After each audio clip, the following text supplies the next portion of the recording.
जनवल्लभ गिरिवरधारी यशोधानन्दन व्रज जनरञ्जन यशोधानन्दन व्रज जनरञ्जन यमुनातिरवनचारी यमुनातिरवनचारी जय राधा माधव कुंज बिहारी गोपी जन वल्लभ गिरिवरधारी यशोधनंदन व्रज जनरंजन यमुना तीरवनचारी हरे कृष्णा कृष्ण कृष्ण हरे हरे हरे राम राम राम हरे हरे हरे कृष्णा कृष्ण कृष्ण हरे हरे हरे राम राम राम हरे हरे हरे कृष्णा कृष्ण कृष्ण हरे हरे हरे राम राम राम हरे हरे हरे कृष्णा कृष्ण कृष्ण हरे हरे हरे राम राम राम हरे हरे जय राधा माधव राधा माधव राधा माधव श्री राधे कृष्ण बलराम कृष्ण बलराम कृष्ण बलराम जय वृंदावन धाम प्रभु पदा प्रभु पदा प्रभु पदा जय प्रभु पदा परिणाम संकीर्तन की जय श्री प्रभुपाद की जय संभवेद गौर भक्तवृंद की जय निताय गौर प्रेमानंदे ॐ अज्ञानतिमिरन्दस्य ज्ञानाञ्जनशलाकया चक्षुरुन्मीलितं येन तस्मै श्रीगुरवे नमः श्रीचैतन्यमनोभीष्टं स्थापितं येन भूतले स्वयं रूपकदा मह्यं ददाति स्वपदान्तिकं वन्देऽहं श्रीगुरो श्रीयुतापदकमलं श्रीगुरुन् वैष्णवांश स्त्रीरूपं साग्रजातं सहगण रघुनाथान्वितं तं सजीवं साद्वैतं सावधूतं परिजनः सहितं कृष्णचैतन्यदेवं श्रीराधा कृष्णपादान् सहगण ललिता श्रीविशाखान्वितं च नमो विष्णुपादाय कृष्णप्रेष्ठाय भूतले श्रीमते भक्तिवेदान्त स्वामिन्निति नामिने नमस्ते सरस्वती देवे गौरवाणी प्रचारिणे निर्विशेषशून्यवादी पाश्चात्यदेशधारिणे जय श्री कृष्ण चैतन्य प्रभु नित्यानंद श्री अद्वैत गदाधर श्रीवासादि गौरभक्तवृंद हरे कृष्ण कृष्ण कृष्ण हरे हरे हरे राम राम राम हरे हरे ओम नमो भगवते वासुदेवाय ओम नमो भगवते वासुदेवाय ओम नमो भगवते वासुदेवाय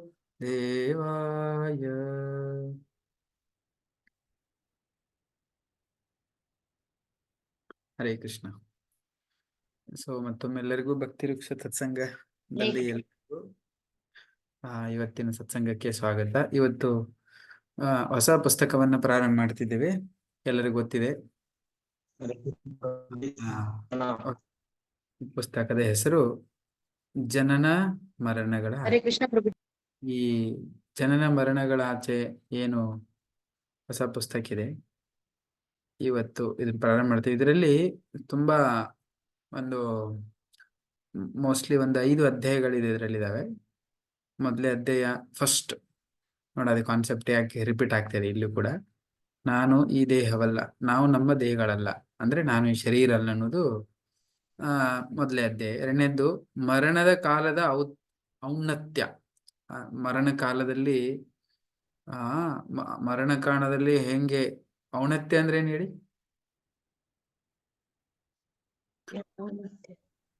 ಉನ್ನತಿ ಅಂದ್ರೆ ಶ್ರೇಷ್ಠ, ಅವನತಿ ಅಂದ್ರೆ ಅವನತಿ ಅಲ್ಲ, ಔನ್ನತ್ಯ. ಎಸ್, ಉನ್ನತಿಯತೆ ಅಲ್ಲ, ಉನ್ನತಿ ಅಂತಾನೆ ಅದು. ಓಕೆ, ಮರಣ ಕಾಲದಲ್ಲಿ ಮರಣ ಆಗ್ತಿದ್ರೆ ಎಲ್ಲ ದುಃಖ ಪಡ್ತೀವಿ, ಬಟ್ ಅದ್ರ ಉನ್ನತಿ ಹೆಂಗಾಗ್ಬೇಕು ಮರಣ ಕಾಲದಲ್ಲಿ, ಆ ವಿಷಯ ತುಂಬಾ ಚೆನ್ನಾಗಿದೆ 2ನೇ ಅಧ್ಯಾಯದಲ್ಲಿ. ಅದು 2ನೇ ಅಧ್ಯಾಯ, ಮೊದಲನೇ ಅಧ್ಯಾಯ ತಿಳ್ಕೊಂಡ್ರೆ ಅರ್ಥ ಆಗುತ್ತೆ.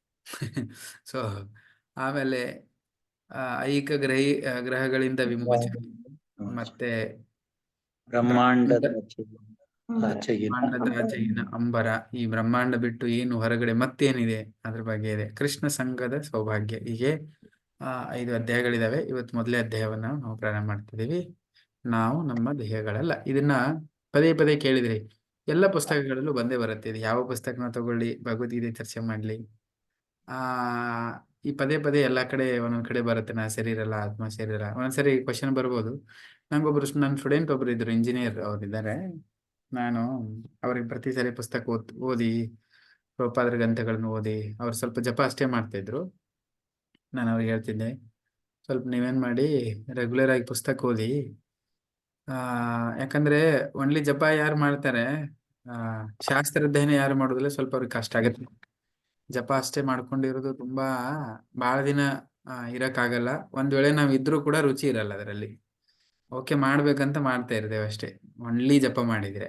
ಅದಕ್ಕೆ ನಾವ್ ಯಾವಾಗ್ಲೂ ಆ ಜಪಕ್ಕೆ ನೀರು ಉಣಿಸ್ಬೇಕಲ್ಲ, ಅದು ಶಾಸ್ತ್ರ ಅಧ್ಯಯನ, ಪ್ರಭುಪಾದ ಪುಸ್ತಕ ಓದನ ಮತ್ತೆ ಶ್ರವಣ, ಎರಡೂ ತುಂಬಾ ಇಂಪಾರ್ಟೆಂಟ್. ಅವತ್ತು ಅವ್ರು ಹೇಳ್ತಾ ಇದ್ರು ನಂಗೆ, ಯಾವುದೇ ಪುಸ್ತಕ ಓಪನ್ ಮಾಡಿದ್ರು ಪ್ರಭುಜಿ ಎಲ್ಲದರಲ್ಲೂ ಒಂದೇ ಕಾನ್ಸೆಪ್ಟೇ ಇರುತ್ತೆ ಅದರಲ್ಲಿ, ಅಂದ್ರೆ ಪದೇ ಪದೇ ಎಲ್ಲಿ ಹೋದ್ರು ಅದೇ ತರ ಕಾಣಿಸ್ತದೆ ನನಗೆ ಅಂತ ಹೇಳ್ತಿದ್ರು ಅವ್ರು. ಯಾಕೆ ಪದೇ ಪದೇ ಅಂತ ವಿಷಯ ಮತ್ತು ರಿಪೀಟ್ ಮಾಡ್ತಾರೆ ಅಂತ ಏನೋ ಕ್ವಶನ್ ಕೇಳಿದ್ರು. ಅಲ್ಲಿ ತುಂಬಾ ಇಂಪಾರ್ಟೆಂಟ್ ಇದೆ. ಅದಕ್ಕೊಂದು ಉದಾಹರಣೆ ನೆನಪು ಬಂದು ನಿಮ್ಗೆ ಈಗ ಯಾಕೆ ಈ ವಿಷಯಗಳು ರಿಪೀಟ್ ಆಗ್ತವೆ ಅನ್ನೋದಕ್ಕೆ. ನೀವು ನಿಮ್ಮೂರಲ್ಲಿ ಯಾವ್ದಾರ ಒಂದು ಅಡ್ವರ್ಟೈಸ್ಮೆಂಟ್ ಹಾಕಿರ್ತಾರೆ. ಓಕೆ, ಯಾವ್ದಾದ್ರು ಸಿನಿಮಾದ ಅಡ್ವರ್ಟೈಸ್ ಹಾಕಿರ್ತಾರೆ, ಅಥವಾ ಯಾವ್ದಾದ್ರು ಜ್ಯುವೆಲ್ಲರಿ, ಇಲ್ಲೆಲ್ಲ ಉಡುಪಿಯಲ್ಲಿ ನೋಡಿ ಆಭರಣ ಜ್ಯುವೆಲ್ಲರಿ ಅಥವಾ ಭೀಮಾ ಜ್ಯುವೆಲ್ಲರಿ ಅಥವಾ ಎಂಥದ ಒಂದು ಅಡ್ವರ್ಟೈಸ್ಮೆಂಟ್ ಹಾಕಿರ್ತಾರೆ.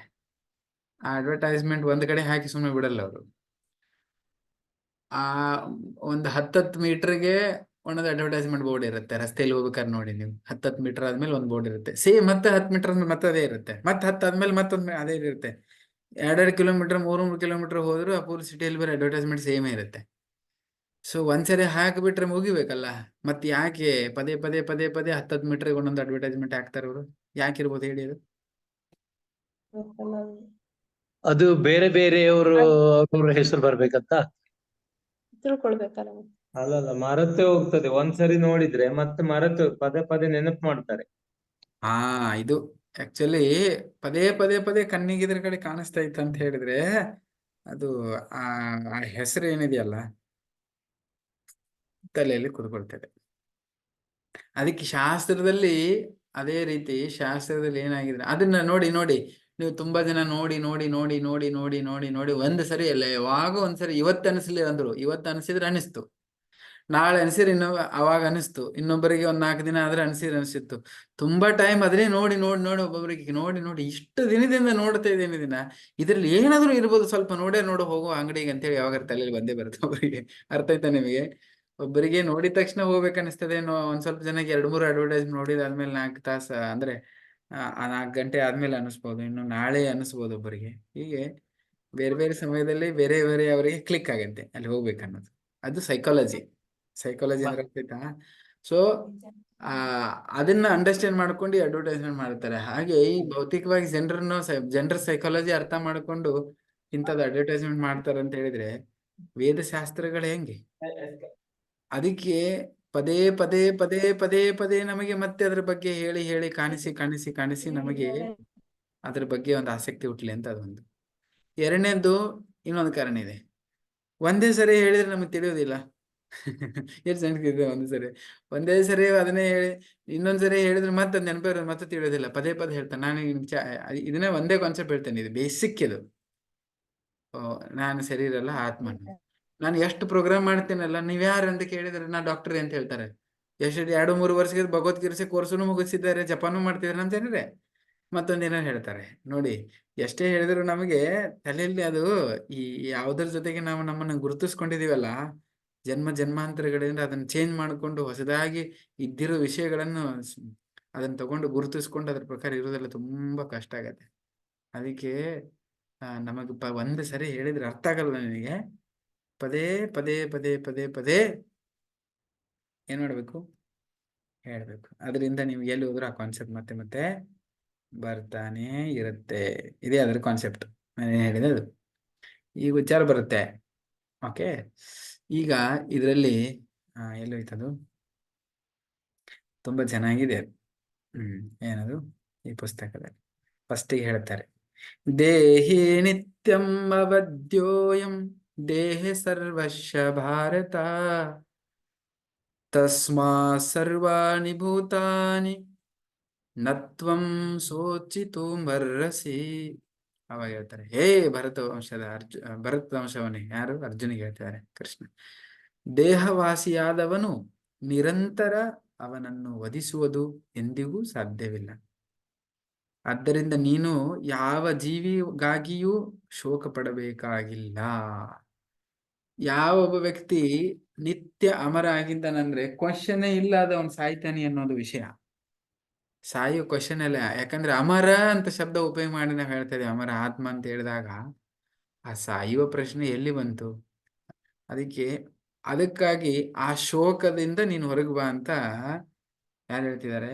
ಕೃಷ್ಣ ಹೇಳ್ತಿದ್ದಾನೆ. ನಮ್ಮ ಅರಿವು ಏನಿದೆ ಇದು ಆಗಿರ್ಬೇಕು. ಆಧ್ಯಾತ್ಮಿಕ ಜಗತ್ತಿನಲ್ಲಿ ಮುಂದುವರಿತೀವಿ ಅಂತ ಆದ್ರೆ, ಭಕ್ತಿ ಮಾರ್ಗದಲ್ಲಿ ನಾವು ಮುಂದೆ ಹೋಗ್ಬೇಕಂತ ಆದರೆ ಫಸ್ಟ್ ಏನದು? ABCD ಅ ಏನಂದ್ರೆ ಇದೇ ಫಸ್ಟ್. ಏನು? ನಾನು ಈ ಶರೀರ ಅಲ್ಲ, ಶರೀರ ನನ್ನದು. ನಂದು ಹೌದು, ಮತ್ತೆ ಬೇರೆದವ್ರದಲ್ಲ. ನಾ ಶರೀರ ಅಂದ ತಕ್ಷಣ ಬೇರೆದ್ರ ಶರೀರ ನಂದೇ, ಆದ್ರೆ ಶರೀರ ನಾನಲ್ಲ. ಈ ಕಾನ್ಸೆಪ್ಟ್ ಎಲ್ಲಿವರೆಗೂ ABCD ಇದು ತಲೆಯಲ್ಲಿ ಹೋಗಲ್ಲ, ಬಾಕಿ ವಿಷಯದಲ್ಲಿ ಹೋಗಕ್ಕಾಗಲ್ಲ. ಬಟ್ ಅದೊಂದೇ ಅಲ್ಲ, ನಾನು ಶರೀರ ಅಲ್ಲ, ಶರೀರ ಅನ್ನೋದು ಒಂದೇ ಅಲ್ಲ, ಅದ್ರ ಒಟ್ಟಿಗೆ ನಾನು ಯಾರು? ನಾನು ಇದಲ್ಲ ಅಂದ್ರೆ ಇನ್ನೊಂದೇನಾದ್ರು ಇರ್ಬೇಕಲ್ವಾ? ಯಾರು ಮತ್ ನಾನು? ಇದಲ್ಲ ಅಂದ್ರೆ ಇನ್ನೊಂದೇನಾದ್ರು. ಆತ್ಮ ಅಲ್ಲ. ಎಸ್, ನಾನು ಆತ್ಮ. ಇವೆರಡು A ಮತ್ತು B ಅನ್ಕೊಳ್ಳಿ. ಇವೆರಡು ಕಾನ್ಸೆಪ್ಟ್ ನಮ್ಮ ತಲೆಯಲ್ಲಿ ಹೋಗದೇನೆ ನಾವು ಆತ್ಮ ಸಾಕ್ಷಾತ್ಕಾರದ ಮಾರ್ಗದಲ್ಲಿ ಅಥವಾ ನಮ್ಮನ್ನು ನಾವು ಸಾಕ್ಷಾತ್ಕಾರ ಮಾಡ್ಕೊಳ್ತೀವಿ ಅಂತ ಹೋದ್ರೆ ಅದು ಸಾಧ್ಯ ಇಲ್ಲ. ಅದಾದ್ಮೇಲೆ ಆಕ್ಚುಲಿ ನಮಗೆ ಇಲ್ಲಿ ಹೇಳ್ತಾರೆ, ಸ್ವಾತಂತ್ರ್ಯ ನಮಗೆ ಸಿಗತ್ತೆ ಈ ಬಂಧನದಿಂದ. ಓಕೆ, ಸೊ ಇದನ್ನ ಇಲ್ಲಿ ಸಂಕ್ಷಿಪ್ತವಾಗಿ ಹೇಳ್ತಾರೆ. ಇನ್ನೊಂದು ವಿಷಯ ಇದೆ, ಒಳ್ಳೆಯ ವಿಷಯ. ತುಂಬಾ ಜನ ಬಗ್ಗೆ ಹೇಳ್ತಾರೆ. ಯಾರೋ ಒಬ್ರು ಬುದ್ಧಿಸ್ಟೋ ಅಥವಾ ಯಾರೋ ಹೇಳಿದ್ರಂತೆ ನಿರ್ವಾಣದ ಬಗ್ಗೆ ಚರ್ಚೆ ಮಾಡ್ತಾರೆ. ಒಂದು ವಿಷಯ ಇದೆ, ಅದು ಇಲ್ಲೇನ್ ಹೇಳ್ತಿದ್ದಾರೆ ಅಂದ್ರೆ ಓಕೆ, ಇದಿದೆ ಈ ಶರೀರ, ಇದನ್ನ ಮುಗಿಸಿ ಇದನ್ನ ಡಿಸ್ಟ್ರಾಯ್ ಮಾಡಿ ನಾವು ಇದರಿಂದ ಹೊರಗೆ ಬರ್ಬೇಕು. ಅದೊಂದು ಏನೋ ಕಾನ್ಸೆಪ್ಟ್ ಇದೆ, ಅದನ್ನ ಇಲ್ಲಿ ಹೇಳ್ತಾರೆ ಪ್ರಭುಪಾದರು. ಆ ವಿಷಯವನ್ನ ಇಲ್ಲಿ ಅಲೆಗಳೆತ್ತಿದ್ದಾರೆ. ಏನದು? ನಾವು ಅದಕ್ಕೊಂದು ಉದಾಹರಣೆ ಕೊಡ್ತಾರೆ. ನಿಮ್ಮ ಮನೆ ಹತ್ರ ನಿಮ್ಮದೊಂದು ದೊಡ್ಡ ಬಂಗ್ಲೋ ಇದೆ, ತುಂಬಾ ಕಾಸ್ಟ್ಲಿ, 2 ಕೋಟಿ ರೂಪಾಯಿ. ಇನ್ಕಮ್ ಟ್ಯಾಕ್ಸ್ ದವರು ಬಂದು ಪದೇ ಪದೇ ನಿಮಗೆ ಅದರದ್ದು ಟ್ಯಾಕ್ಸ್ ಕಟ್ಟಿ ಅಂತ ಹೇಳ್ತಾ ಇದ್ರೆ ಅದರಿಂದ ಅವರಿಂದ ನಿಮಗೆ ತೊಂದರೆ ಆಗ್ತದೆ, ಪದೇ ಪದೇ ಅದರ ಹಣ ಕಟ್ಟೋದಾಗತ್ತೆ ಅಂತ ಹಂಗ ಅನ್ಕೊಂಡ್ರೆ ಹಾಗಂತ ನೀವೇನ್ ಮಾಡ್ತೀರಿ? ಬೇಡ ಬೇಡ, ಇದು ಮನಿ ಕೆಡವಿ ಬಿಟ್ಟು ಹೋಗ್ಬಿಡುವ ಅನ್ಕೊಂತೀರಾ? ಯಾರಾದ್ರೂ 2 ಕೋಟಿ ರೂಪಾಯಿ ಮನಿ ಇದ್ರೆ ಇನ್ಕಮ್ ಟ್ಯಾಕ್ಸ್ ದವ್ರದ್ದು ಕಾಟ ತಾಳಕ್ಕಾಗದೆ ಯಾರಾದ್ರೂ ಮನೆ ಕೆಡವಿ ಬಿಟ್ಟಾಕ್ ಹೋಗುವ ಅನ್ಕೊಂತೀರಾ? ಯಾರಿಗಾರ ಮನಸ್ಸು ಬರುತ್ತಾ? ಬರಲ್ಲ. ಹಾ, ಹಾಗಾದ್ರೆ ಈ ಕಾನ್ಸೆಪ್ಟ್ ಏನದು ಇಲ್ಲಿ ವಿಷಯ ಹೇಳ್ತಿದಾರಲ್ಲ, ಓ ಈ ಶರೀರದಿಂದ ನಂಗೆ ತುಂಬಾ ಸಮಸ್ಯೆ ಆಗ್ತಿದೆ, ಬೆಸ್ಟ್ ಈ ಶರೀರ ಬಿಟ್ಟು ಹೋಗ್ಬಿಡುವ ನಾವು, ಅಂದ್ರೆ ಇದನ್ನ ಮುಗಿಸ್ಬಿಡುವ, ಆಮೇಲೆ ಮತ್ತೇನು ಇಲ್ಲ. ಅಂತಹ ಕಾನ್ಸೆಪ್ಟ್ ಇಲ್ಲಿಲ್ಲ. ಅದನ್ನ ಸ್ಪಷ್ಟವಾಗಿ ಹೇಳ್ತಾರೆ 2ನೇ ಪೇಜಲ್ಲಿ ನೀವು ಓದಿ, ಅದ್ರ ಬಗ್ಗೆ ತುಂಬಾ ಚೆನ್ನಾಗಿ ವರ್ಣನೆ ಕೊಟ್ಟಿದ್ದಾರೆ. ನಾವು ಪ್ರತಿ ಸಮಯದಲ್ಲೂ ನಾವು ಭೌತಿಕ ಶರೀರದ ಪ್ರಜ್ಞೆಯಲ್ಲಿದ್ದೇವೆ. ಎಲ್ಲಿವರೆಗೂ ಶರೀರ ಪ್ರಜ್ಞೆಯಲ್ಲಿದ್ದೇವೋ ಅಲ್ಲಿವರೆಗೂ ನಮಗೆ ಈ ವಿಚಾರಗಳು ಅರ್ಥ ಆಗೋದಿಲ್ಲ. ಉದಾಹರಣೆಗೆ ನಮ್ಮ ಕೈ ಕಾಲು ಇದ್ದಾವೆ, ಬೇರೆ ಬೇರೆ ಇಂದ್ರಿಯಗಳಿದ್ದಾವೆ, ಕಿವಿ ಮೂಗುಗಳಿದ್ದಾವೆ, ಇದಾವಲ್ವಾ? ಎಲ್ಲ ಇದೆ. ಆದ್ರೆ ಎಲ್ಲಿಯವರೆಗೆ ಆ ಕಿವಿ ಮೂಗು ಕಣ್ಣು ಕೈ ಕಾಲು ಏನೆಲ್ಲ ನಮ್ಮ ಅಂಗಾಂಗಗಳಿದಾವೆ ಅವುಗಳದ್ದು ಉಪಯೋಗ ಇಲ್ಲ ಎಲ್ಲಿವರೆಗೂ ಆ ಶರೀರದೊಳಗೆ ಪ್ರಜ್ಞೆ ಇಲ್ಲ. ಒಂದ್ ಸ್ವಲ್ಪ ಆ ಪ್ರಜ್ಞೆ ಆ ಶರೀರದಿಂದ ಹೊರಟು ಹೋಗಿದೆ ಅಂತಂದ್ರೆ ಯಾವ ಮೂಗು, ಯಾವ ಬಾಯಿ, ಯಾವ ಕಣ್ಣು, ಯಾವ ತಲೆ, ಯಾವ ಬುರುಡೆ ಯಾವುದಕ್ಕೂ ಉಪಯೋಗ ಇಲ್ಲ. ಇದು ಯಾವುದು ಇಲ್ಲ. ಅಂದ್ರೇನು? ಆ ಪ್ರಜ್ಞೆ ಅಂದ್ರೆ ಏನು? ಅದು ಪ್ರಜ್ಞೆ ಅಂದ್ರೆ ಏನು? ಏನದು ಪ್ರಜ್ಞೆ ಅಂದ್ರೆ? ಆತ್ಮ. ಎಸ್, ಇಂಡೈರೆಕ್ಟ್ಲಿ ಆತ್ಮ. ಪ್ರಜ್ಞೆ ಅಂದ್ರೇನು? ಆತ್ಮನೇ. ಅದು ಇಲ್ಲ ಅಂದ್ರೆ ಈ ಶರೀರಕ್ಕೆ ಯಾವುದೇ ಮಹತ್ವ ಅಥವಾ ವ್ಯಾಲ್ಯೂ ಇಲ್ಲ. ಸೊ ಅದನ್ನ ನಾವು ಅರ್ಥ ಮಾಡ್ಕೊಳ್ಬೇಕು. ಆಮೇಲೆ ಈ ಆತ್ಮ ಅನ್ನೋ ವಿಷಯ ಇದೆಯಲ್ಲ, ಈ ಆತ್ಮ ಅಂತ ನಮ್ಗೆ ಗೊತ್ತಾಯ್ತು, ಆತ್ಮ ಇಲ್ಲೇನೆ ಶರೀರದಲ್ಲಿ ಏನು ವ್ಯಾಲ್ಯೂ ಇಲ್ಲ ಅಂತ ನಮ್ಗೆ ಅರ್ಥ ಆಗ್ತಿದೆ. ಆದ್ರೆ ಈ ಆತ್ಮ ಅಂತ ನಾವು ತಿಳ್ಕೊಳ್ಳೋದಕ್ಕೆ ಕಷ್ಟ ಆಗ್ತಿದೆ ಎಲ್ಲರಿಗೂ. ನಮ್ಗೆ ನಾನು ಆತ್ಮ ಹೌದು, ಥಿಯರಟಿಕಲಿ ಸ್ವಲ್ಪ ಜನ ಗೊತ್ತಾಯ್ತು. ನಾವು ಸ್ವಲ್ಪ ಜನ ಹೇಳ್ತಾರೆ ನಮ್ಮೊಳಗೆ ಆತ್ಮ ಐತ್ರಿ ಅಂತೇಳಿ. ನಮ್ಮೊಳಗೆ ಆತ್ಮ ಐತಿ. ನಾವಂದ್ರೆ ಯಾರು ಅಂದ್ರೆ ನಾವಂದ್ರೆ ಬೇರೆ ಅದೀವಿ, ಮತ್ತೆ ಆತ್ಮ ಬೇರೆ ಐತೆ. ಆ ಕಾನ್ಸೆಪ್ಟ್ ಒಬ್ಬೊಬ್ರು ಹೇಳ್ತಾರೆ ನಮ್ಮೊಳಗೆ ಆತ್ಮ ಐತ್ರಿ. ಅಲ್ಲ, ನಾವೇ ಆತ್ಮ. ನಮ್ಮ ಶರೀರ ನಾವಲ್ಲ ಅಂದ್ಮೇಲೆ ನಾವು ಮತ್ತೇನು ಆತ್ಮ? ಈ ಶರೀರದೊಳಗೆ ನಾವಿದ್ದೇವೆ. ಸೊ ಒಂದೊಂದ್ಸರಿಗೆ ಸುಮಾರು ಭಕ್ತರು ಭಕ್ತಿಗೆ ಬರ್ತಾರೆ, ಅಥವಾ ಯಾವ್ದಾರ ಇಂಥದ್ದು ಗೀತಾ ಕೋರ್ಸು ಅಥವಾ ಇಂಥ ವಿಷಯಗಳು ಕೇಳ್ತಾರೆ. ತುಂಬಾ ಇನ್ಸ್ಪಿರೇಷನ್ಸ್ ಆಗುತ್ತೆ ಅವರಿಗೆ. ಏನದು ಈ ಕೋರ್ಸ್ ಕೇಳಿದಾಗ, ಕ್ಲಾಸ್ ಕೇಳಿದಾಗ, ಎಸ್ಪೆಷಲಿ ನಮ್ಮ ಕೋರ್ಸ್ ಮಾಡ್ತೇವಲ್ಲ ನಾವು, 7 ದಿನದ 8 ದಿನದ ಕೋರ್ಸ್ ಮಾಡ್ತೀವಿ ನೋಡಿ, ತುಂಬಾ ಜನರಿಗೆ ತುಂಬಾ ಇನ್ಸ್ಪಿರೇಷನ್ಸ್ ಆಗುತ್ತೆ. ಅವಾಗ ಇನ್ಸ್ಪಿರೇಷನ್ ಚಾರ್ಜ್ ಆಗುತ್ತೆ ಗಾಡಿ. ಅದಾದ್ಮೇಲೆ ಮುಂದೆ ಗಾಡಿ ಹೋಗೋದೇ ಇಲ್ಲ ಅದು. ಅರ್ಥ ಆಗ್ತದೆ ನಾನು ಏನ್ ಹೇಳ್ತಿದ್ದೇನೆ ಅಂತೇಳಿ? ಆವಾಗ ಇನ್ಸ್ಪಿರೇಷನ್ ಸಿಕ್ತು, ಓಕೆ, ಮುಂದೆ ಗಾಡಿ ಯಾಕೆ ಹೋಗ್ತಾ ಇಲ್ಲ? ಮುಂದೆ ಗಾಡಿ ಯಾಕೆ ಹೋಗ್ತಾ ಇಲ್ಲ? ಫಸ್ಟ್ ಅರ್ಥ ಆಗ್ತಿದೆಯಾ ನಾನು ಕ್ವಶನ್ ಏನ್ ಹೇಳ್ತಾ ಇದ್ದೆ? ಪಾಯಿಂಟ್ ಏನಿದೆ? ಸ್ಟಾರ್ಟಿಂಗ್ ಅಲ್ಲಿ ನಮ್ಮ ಭಕ್ತಿ ಬರ್ಲಿಕ್ಕೆ ಏನೋ ಒಂದು ಇನ್ಸ್ಪಿರೇಷನ್ ಸಿಕ್ತು ನಮಗೆ. ಇನ್ಸ್ಪಿರೇಷನ್ ಅಂದ್ರೆ ಏನು? ಏನದು ಕನ್ನಡ? ಸ್ಫೂರ್ತಿ. ಆದ್ರೆ ಸ್ಟಾರ್ಟಿಂಗ್ ಭಕ್ತಿಯಲ್ಲಿ ಸಿಕ್ಕಿರುವಂತ ಸ್ಫೂರ್ತಿ ಮುಂದೆ ಮುಂದೆ ಭಕ್ತಿಯಲ್ಲಿ ಮುಂದೆ ಬೆಳೆದು ಪ್ರಗತಿ ಆಗ್ಲಿಕ್ಕೆ ಅಲ್ಲೇ ಇರುತ್ತೆ, ಅದು ಮುಂದೆ ಹೋಗೋದೇ ಇಲ್ಲ. ಅದಕ್ಕೆ ಕಾರಣ ಏನಿರ್ಬೋದು? ನಾಲೆಜ್ ಪ್ರಾಪರ್ ಫೌಂಡೇಶನ್ ಇರಲ್ಲ ಪ್ರಭು. ಏನೇನು? ನಾಲೆಜ್ ಪ್ರಾಪರ್ ಫೌಂಡೇಶನ್ ಇರಲ್ಲ. ಯಸ್, ಒಂದು ನಾಲೆಜ್ ಪ್ರಾಪರ್ ಫೌಂಡೇಶನ್ ಇಲ್ಲ, ಮುಂದೆ ಯಾಕೆ ಹೋಗಲ್ಲ ಅಂದ್ರೆ ಅದೇ ಕಾರಣ. ಮತ್ತೇನಿರ್ಬೋದು? ಯಾರು ಹೇಳ್ತೀರಿ? ಮತ್ತೊಂದೇನಂದ್ರೆ ಆ ಸ್ಫೂರ್ತಿದೊಂದು ಸ್ಪಾರ್ಕ್ ಸಿಕ್ಕಿತ್ತಲ್ಲ, ಅದು ಸಣ್ಣದಾಗಿ, ಅದನ್ನ ತಗೊಂಡು ನಾವು ಪ್ರಾಕ್ಟೀಸ್ ಮಾಡ್ಲಿಲ್ಲ ಸರಿಯಾಗಿ. ಅರ್ಥ ಆಯ್ತಾ? ಈಗ ನಾನು ಇಲ್ಲಿಂದ ಹೊರಗೆ ಹೋಗ್ಬೇಕಂದ್ರೆ ಅಲ್ಲಿ ಕಾಣಿಸ್ತು, ನಾನು ಹೋಗೋದು ಗೊತ್ತಾಯ್ತು, ಇಲ್ಲಿಂದ ಅಲ್ಲಿ ಹೋಗುತ್ತೆ ಗೇಟ್ ಹತ್ರ ಹೋಗ್ಬೇಕಂದ್ರೆ ಮೊದಲನೇ ಹೆಜ್ಜೆ ಇಡ್ಲೇ ಇಲ್ಲ ನಾನು ಅಂತ ಹೇಳಿದ್ರೆ 2ನೇ ಹೆಜ್ಜೆಗೆ ಹೋಗತ್ತೆ, 3ನೇ ಹೆಜ್ಜೆಗೆ ಹೋಗತ್ತೆ. ಅರ್ಥ ಆಗ್ತಿದ್ಯಾ? ಅಲ್ಲೇ ಸುಮಾರು ಜನ ಫೇಲ್ ಆಗ್ತಾರೆ. ಒಂದು ಅದನ್ನ ಸರಿಯಾಗಿ ಪ್ರಾಕ್ಟೀಸ್ ಮಾಡೋಲ್ಲ, ಅದಕ್ಕೆ ಮುಂದೆ ಗಾಡಿ ವೆಹಿಕಲ್ ಹೋಗಲ್ಲ ಅದು. ಸೊ ಅದಕ್ಕೆ ಸ್ಫೂರ್ತಿ ಸಿಗುವುದು ಅಷ್ಟೇ ಅಲ್ಲ, ಸ್ಫೂರ್ತಿ ಸಿಕ್ಕಾದ್ಮೇಲೆ ಅದನ್ನ ಅಳವಡಿಸ್ಕೊಂಡ್ ಹೆಜ್ಜೆ ಇಟ್ಟರು ಕೂಡ ನಾವು ಮುಂದೆ ಮುಂದೆ ಮುಂದೆ ಹಗುರ ಅದರ ಕಡೆ ಹೋಗಕ್ ಸಾಧ್ಯ ಆಗತ್ತೆ. ಆದ್ರೆ ಈ ಆತ್ಮ ಅನ್ನೋದನ್ನ ನಾವ್ ಹೆಂಗ್ ಗ್ರಹಿಸ್ಲಿಕ್ಕೆ ಪ್ರಯತ್ನ ಮಾಡ್ತೀವಿ ಅಂದ್ರೆ ನಮ್ಮ ಭೌತಿಕ ಇಂದ್ರಿಯಗಳಿಂದ ಗ್ರಹಿಸ್ಲಿಕ್ಕೆ ಪ್ರಯತ್ನ ಮಾಡ್ತೀವಿ. ಭೌತಿಕ ಇಂದ್ರಿಯಗಳಿಂದ ನಾವು ಆತ್ಮವನ್ನ ಗ್ರಹಿಸಲಿಕ್ಕೆ ಆಗುವುದಿಲ್ಲ. ಅರ್ಥ ಮಾಡ್ಕೊಳ್ಳಿ, ಭೌತಿಕ ಇಂದ್ರಿಯಗಳಿಂದ ಆತ್ಮವನ್ನ ಗ್ರಹಿಸಲಿಕ್ಕೆ ಆಗೋದಿಲ್ಲ. ಓಕೆ, ಆತ್ಮವನ್ನ ಆಧ್ಯಾತ್ಮಿಕ ಚೇತನದಿಂದ ನಾವು ಏನ್ ಮಾಡಬಹುದು, ಅರ್ಥ ಮಾಡ್ಕೊಳ್ಬಹುದು.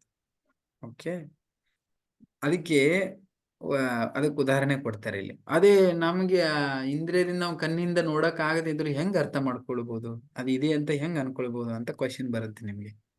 ಅದಕ್ಕೆ ಈಗ ಬೆಸ್ಟ್ ಎಕ್ಸಾಂಪಲ್, ಈಗ ನೀವೆಲ್ಲರೂ ನಿಮ್ಮ ಊರಲ್ಲಿ ಮನೆಯಲ್ಲಿ ಮಸ್ತಾಗಿ ಕುತ್ಕೊಂಡಿದ್ದೀರಾ, ಎಲ್ಲರೂ ಕಾಣಿಸ್ತಾ ಇದ್ರಲ್ವಾ, ಇಲ್ಲಿ ಎಲ್ಲರೂ ಕುತ್ಕೊಂಡಿದ್ದೀರಾ. ನಾನು ಒಂದ್ ಕಡೆ ಎಲ್ಲೋ ಕುತ್ಕೊಂಡಿದ್ದೀನಿ. ಓಕೆ, ನೋಡಿ ನಿಮ್ ಚಿತ್ರ ಕಾಣಿಸ್ತಾ ಇದೆ, ನಿಮ್ ಮುಖ ಕಾಣಿಸ್ತಾ ಇದೆ, ಏನ್ ಮಾಡ್ತಿದ್ರಲ್ಲ ಎಲ್ಲ ನೀವೆಲ್ಲ ನೋಡ್ತಾ ಇದೀರಿ, ಇಲ್ಲಿ ನಾನು ನೋಡ್ತಾ ಇದ್ದೀರಿ. ಬಟ್ ನೀವೆಲ್ಲೋ ಎಷ್ಟೆಷ್ಟು ನೂರಾರು ಕಿಲೋಮೀಟರ್ ದೂರ ಇದ್ದೀರಿ, ನಾನೊಂದ್ ಕಡೆ ಇದ್ದೇನೆ, ಎಲ್ಲರೂ ಬೇರೆ ಬೇರೆ ತುಂಬಾ ದೂರದಿಂದ ಇದ್ದೇನೆ. ಬಟ್ ಆದ್ರೂ ಯಾಸ್ ಇಟ್ ಈಸ್ ಇಲ್ಲಿ ಪಿಕ್ಚರ್ ಕಾಣಿಸ್ತಾ ಇದೆ ನಿಮ್ ಮೊಬೈಲ್ ಅಲ್ಲಿ. ಎಲ್ಲಿಂದ ಬಂತದು, ಹೆಂಗ್ ಬಂತದು ಮೊಬೈಲಿಗೆ? ನಮ್ಮ ಆತ್ಮ ಚೇತನ ಆತ್ಮ ಮೊಬೈಲ್ ಅಲ್ಲಿ ಬಂತ? ಅಲ್ಲ ಪ್ರಭು. ಮಾಧ್ಯಮ ನೆಟ್ವರ್ಕ್ ಆ ನೆಟ್ವರ್ಕ್ ಸಿಗ್ನಲ್ಸ್ ಅಂತೀವಲ್ಲ, ನೆಟ್ವರ್ಕ್ ಸಿಗ್ನಲ್ಸ್ ಏನಿದೆ, ಸಿಗ್ನಲ್ಸ್ ಬರುತ್ತಲ್ವಾ, ಅದರಿಂದ ಬರ್ತಾ ಇದೆ. ಬಟ್ ಆ ಸಿಗ್ನಲ್ಗಳು ಕಾಣ್ತಾವ ನಿಮಗೆ, ಯಾರಿಗಾದ್ರೂ ಕಣ್ಣಿಗೆ? ಎಲ್ಲರೂ ಎಲ್ಲಿಂದ ಹಾಸಿ ಬರ್ತಾ ಇದೆ, ಯಾರ್ಯಾರ್ದು ಯಾವ ಮೊಬೈಲಾಗಿ ಎಲ್ಲೆಲ್ಲಿ ಹಾಕೊಂಡು ಬರ್ತಿದೆ, ಎಲ್ಲರೂ ಕಾಣಿಸುತ್ತದು? ಎಲ್ಲಿ ಕಾಣಿಸಲ್ಲ. ಭೌತಿಕವಾಗಿ ಈವನ್ ರೇಡಿಯೋ ಸಿಗ್ನಲ್ಸ್ ಬರ್ತದೆ, ನೀವು ಫೋನ್ ಹಚ್ಚಿದಾಗ ಬರುತ್ತೆ, ಈ ಸಿಗ್ನಲ್ಸ್ ಕಾಣಿಸೋದೇ ಇಲ್ಲ. ಬಟ್ ಈಗ ನಿಮ್ಗೆ ಅರ್ಥ ಆಗ್ತಿದೆಯಲ್ಲ, ಸಿಗ್ನಲ್ ಇದ್ರೆ ನಾವು ಮಾತಾಡ್ಬೋದು, ಸಿಗ್ನಲ್ ಇದ್ರೆ ನಾನು ಒಬ್ಬರು ಮುಖ ನೋಡ್ಬೋದು ಅಂತ ಅರ್ಥ ಆಗ್ತಿದೆಯಲ್ಲ, ಇಲ್ಲಿ ಪ್ರಾಕ್ಟಿಕಲ್ ಕಾಣಿಸ್ತಾ ಇದೆ. ಬಟ್ ಸಿಗ್ನಲ್ಗಳೆಲ್ಲ ಅರ್ಥ ಮಾಡ್ಕೊಳಕ್ ಆಗಲ್ಲ ನಮ್ಗೆ. ಅದೇ ರೀತಿ ಭಗವಂತನನ್ನ ಅಥವಾ ಕಾಣದೇ ಇರುವಂತ ಆತ್ಮ ಅಥವಾ ಭಗವಂತನನ್ನ ಅರ್ಥ ಮಾಡ್ಕೊಳ್ಳೋದು, ಯಾಕಂದ್ರೆ ಸಿಗ್ನಲ್ ಈಗ ಎಲ್ಲರಿಗೂ ಗೊತ್ತಾಗ್ತಿದೆ. ಓಕೆ, ಒಂದು ಐಡಿಯಾ ಬಂದಿದೆ, ಹೆಂಗಿದೆ ಸಿಗ್ನಲ್ ಅಂದ್ರೆ ಯಾರಿಗೂ ಗೊತ್ತಿಲ್ಲ. ಇಲ್ಲಿ ಎಲ್ಲರೂ ಹೇಳ್ತಾರೆ ಸಿಗ್ನಲ್ ಇದೆ, ನೆಟ್ವರ್ಕ್ ಬರೋದಿಲ್ಲ, ಸಿಗ್ನಲ್ ಇಲ್ಲ, ನೆಟ್ವರ್ಕ್ ಬರೋದಿಲ್ಲ, ಸಿಗ್ನಲ್ ಇಲ್ಲ, ಎಲ್ಲರೂ ಕುತ್ಕೊಂಡು ಮಾತಾಡ್ತಾರೆ ಇಲ್ಲಿ. ಬಟ್ ಎಷ್ಟು ಜನಕ್ಕೆ ಎಕ್ಸಾಕ್ಟ್ಲಿ ನೆಟ್ವರ್ಕ್ ಅಂದ್ರೆ ಏನು, ಸಿಗ್ನಲ್ ಅಂದ್ರೆ ಯಾರಿಗಾರ ಒಬ್ರಿಗಾರ ಗೊತ್ತೈತೆ ಇಲ್ಲಿ? ಆಕ್ಚುಲಿ ಹೆಂಗ್ ಕೆಲಸ ಮಾಡುತ್ತೆ ಹೆಂಗೂ ಗೊತ್ತಾಗಲ್ಲ. ಮೊಬೈಲ್ ಅಲ್ಲಿ ಕಡ್ಡಿ ಬಂದ್ರೆ ಸಾಕು, ನೆಟ್ವರ್ಕ್ ಬಂತು, ಆ ಕಡ್ಡಿ ಹೋಯ್ತಂದ್ರೆ ಹೋಯ್ತು, ಆ ಕಡ್ಡಿನೇ ನೆಟ್ವರ್ಕ್. ಕಡ್ಡಿ ಬಿಟ್ರೆ ಅದಕ್ಕಿಂತ ಹಿಂದಿಂದ ಏನ್ ಕಾನ್ಸೆಪ್ಟ್ ಯಾರಿಗೂ ಗೊತ್ತಿಲ್ಲ. ಬಟ್ ಅಟ್ಲೀಸ್ಟ್ ಇಷ್ಟಾದ್ರೂ ಅರ್ಥ ಆಯ್ತು ನಮ್ಗೆ. ಹಾಗೇನೆ ಈ ಆತ್ಮ, ಪರಮಾತ್ಮ ಆತ್ಮ ಹೇಗಿದೆ, ಸೂಕ್ಷ್ಮವಾಗಿರುವಂತ ಆತ್ಮ, ಕಾಣದೇ ಇರುವಂತ ಆತ್ಮವನ್ನ ಗ್ರಹಿಸೋದು ಇಂದ್ರಿಯದಿಂದ, ಈ ಇಂದ್ರಿಯದಿಂದ ಅರ್ಥ ಆಗುತ್ತೆ. ಅದನ್ನ ಉದಾಹರಣೆ ಕೊಡ್ತಿದ್ದಾರೆ. ಅಷ್ಟು ಈಸಿ ಅಲ್ಲ ಅದು ಅರ್ಥ ಆಗೋದು. ಭೌತಿಕ ಇಂದ್ರಿಯಗಳಿಂದ ಅದನ್ನ ಅರ್ಥ ಮಾಡ್ಕೊಳ್ಳೋದು ಕಷ್ಟ ಇದೆ. ಓಕೆ, ಹಾಗಾದ್ರೆ ಅದಕ್ಕೇನು, ಅದಕ್ಕೆ ಜ್ಞಾನ ಮಾರ್ಗದಿಂದನೇ ಮತ್ತೆ ಅದನ್ನ ಅಭ್ಯಾಸದಿಂದನೇ ನೋಡ್ಬೇಕಾಗತ್ತೆ. ಈಗ ನಿಮಗೆ ಎಷ್ಟು ಜನಕ್ಕೆ ನೀವು ಇಂಜಿನಿಯರ್ ಓದಿಲ್ಲ, ಸಿಗ್ನಲ್ ಬಗ್ಗೆ ಇದೆ, ನೆಟ್ವರ್ಕಿಂಗ್ ಇದೆ, ಅದು ಇದು ಎಲ್ಲ ಇಂಜಿನಿಯರಿಂಗ್ ಯಾರು ಓದೋರು ಗೊತ್ತಿರುತ್ತೆ. ಅದೆಲ್ಲ ಅದನ್ನೆಲ್ಲ ಸ್ಟೋರೇಜ್, ಅದರಲ್ಲಿ ಪ್ಯಾಕೆಟ್ಸ್ ಇರುತ್ತೆ, ಸಿಗ್ನಲ್ ಹಿಂಗೆ ಸ್ಟೋರ್ ಆಗುತ್ತೆ, ಅದರಲ್ಲಿ ಅಡ್ರೆಸ್ ಇರುತ್ತೆ, ಇದರೊಳಗೆ ಹೋಗುತ್ತೆ, ಮೆಸೇಜ್ ಮೂಲಕ ಹೋಗುತ್ತೆ, ಅದೆಲ್ಲ ಕಾನ್ಸೆಪ್ಟ್ ಇದೆ. ಆ ಕಾನ್ಸೆಪ್ಟ್ ತರ ಏನಾದ್ರು ಯಾರಿಗಾದ್ರೂ ಹೇಳಕ್ ಹೋದ್ರೆ, ನೆಟ್ವರ್ಕಿಂಗು ಬಿಡ್ತು, ಈ ಬ್ಯಾಂಡ್ ಬಿಡ್ತು, ಇದು ಈ ನಿಮ್ಗೆ ಏನಾದ್ರು ಹೇಳಿದ್ರೆ ತಲೆ ಹೋಗತ್ತ ಅದು ಎಲ್ಲ ನಮ್ಮ ತಲೆ ಅದು ತಗೊಂಡು ಎಂತ ಮಾಡೋದು ನಾವು? ನಮಗೆ ಇದರಲ್ಲಿ ವಿಡಿಯೋ ಬಂದ್ರೆ ಸಾಕು, ಅರ್ಥ ಆಯ್ತಾ? ವಿಡಿಯೋ ಬಂದ್ರೆ ಸಾಕು ನಮ್ಗೆ, ಅಷ್ಟೇ. ನಿಮಗೆ ಫೋನ್ ಹಚ್ಚಿ ಕೊಟ್ರೆ ಸಾಕು, ಉಳಿದು ತಗೊಂಡು ನಾವು ಇನ್ಫಾರ್ಮೇಶನ್ ತಗೊಂಡು ಏನ್ ಮಾಡೋದು? ಸಾಮಾನ್ಯ ಅದು. ಅದೇ ರೀತಿ ಅದೇ ಕಾನ್ಸೆಪ್ಟ್ ಇಲ್ಲಿ ಅಪ್ಲೈ ಮಾಡ್ಕೊಳ್ಬೇಕು ನಾವು. ನನಗೆ ಕಣ್ಣಿಗೆ ಕಾಣದಿರೋ, ಕಣ್ಣಿಗೆ ಕಾಣದಿರೋದೇನು, ನನಗೇನ್ ಬೇಕು? ಭಗವಂತ ಜೊತೆ ಕನೆಕ್ಟ್ ಆಗ್ಬೇಕು, ನಾನು ಆತ್ಮ ಇದೆ ಅನ್ನೋದು ಗೊತ್ತಾಗುತ್ತೆ. ಅದು ಹೆಂಗಾಗತ್ತೆ, ಏನಾಗತ್ತೆ ಅದು, ಯಾಕಂದ್ರೆ ಆಗಲ್ಲ, ನನ್ನ ತಲೆ ಆದಷ್ಟು ದೂರ ಓಡೋದಿಲ್ಲ, ಅರ್ಥ ಆಗೋದಿಲ್ಲ. ಅವಾಗ ಫಸ್ಟ್ ಕೆಲಸ ನಾವೇನ್ ಮಾಡ್ಬೇಕಂದ್ರೆ, ಅದು ಹೇಗಿದೆ ಹಂಗ ಸ್ವೀಕಾರ ಮಾಡ್ತೀವಿ. ಅದಾದ್ಮೇಲೆ ಹಗುರ ಅದನ್ನ ಪ್ರಾಕ್ಟೀಸ್ ಮಾಡ್ತಾ ಹೋದಾಗ ಅದು ಅರ್ಥ ಆಗ್ತದೆ. ಅದಕ್ಕೆ ಕಾನ್ಸೆಪ್ಟ್ ಇಲ್ಲಿ ಹೇಳ್ತಾರೆ. ಓಕೆ, ಬಹಳ ಇಂಪಾರ್ಟೆಂಟ್ ಇದೆ. ನಾವು ನಮ್ಮನ್ನು ನಮ್ಮ ದೇಹದ ಜೊತೆಗೆ ಗುರುತಿಸಿಕೊಳ್ಳುತ್ತಿರುವುದೇ ನಮ್ಮ ಎಲ್ಲ ಯಾತನೆಗಳಿಗೆ ಕಾರಣವೆಂದು ಶ್ರೀಕೃಷ್ಣ ಭಗವದ್ಗೀತೆಯಲ್ಲಿ ಹೇಳ್ತಾನೆ. ನಾವೆಲ್ಲ ಯಾತನೆ ಅಂದ್ರೆ ಏನು? ಯಾತನೆ ಅಂದ್ರೆ ಏನು? ದುಃಖ, ನಮ್ಮ ಜೀವನದಲ್ಲಿ ಆಗ್ತಾ ಇರುವಂತಹ ಅನೇಕ ರೀತಿಯ ಅಥವಾ ಬೇರೆ ಬೇರೆ ರೀತಿಯ ದುಃಖಗಳೇನಿದ್ದಾವೆ, ಎಲ್ಲರಿಗೂ ಇದ್ದಾವೆ. ಎಲ್ಲಿದ್ದೇವೆ? ಎಲ್ಲರಿಗೂ ಇದ್ದೇವೆ.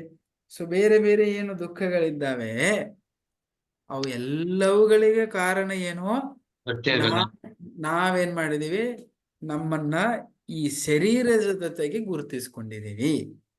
ನಾವು ನಮ್ಮನ್ನ ಆತ್ಮ ಜೊತೆಗೆ ಗುರುತಿಸ್ಕೊಂಡಿಲ್ಲ, ಅದೇ ಕಾರಣ. ಯಾಕಂದ್ರೆ ಇಲ್ಲಿ ಸಮಸ್ಯೆ ಬರುದೇ ಅದು. ನಮ್ಮನ್ನು ನಾವೇನಾದ್ರೂ ಆತ್ಮ ಜೊತೆ ಗುರುತಿಸ್ಕೊಂಡ್ರೆ ಸಮಸ್ಯೆಗಳೇ ಇಲ್ಲ. ಇಲ್ಲಿ ಯಾರಿಗೂ ಯಾವ ಸಮಸ್ಯೆಗಳಿಲ್ಲ. ಬಟ್ ನಮ್ಮನ್ನ ನಾವು ಈ ಶರೀರ ಜೊತೆಗೆ ಗುರುತಿಸಿಕೊಂಡ ಕಾರಣಕ್ಕೆ ಇಷ್ಟೆಲ್ಲ ದುಃಖಗಳು ಬರ್ತವೆ. ಯಾರು ಹೇಳ್ತಿದಾರೆ? ನಾನು ಕೂತ್ಕೊಂಡು ಹೇಳ್ತಾ ಇಲ್ಲ, ಸ್ವಯಂ ಶ್ರೀ ಕೃಷ್ಣ ಭಗವದ್ಗೀತೆಯಲ್ಲಿ ಹೇಳ್ತಾನೆ.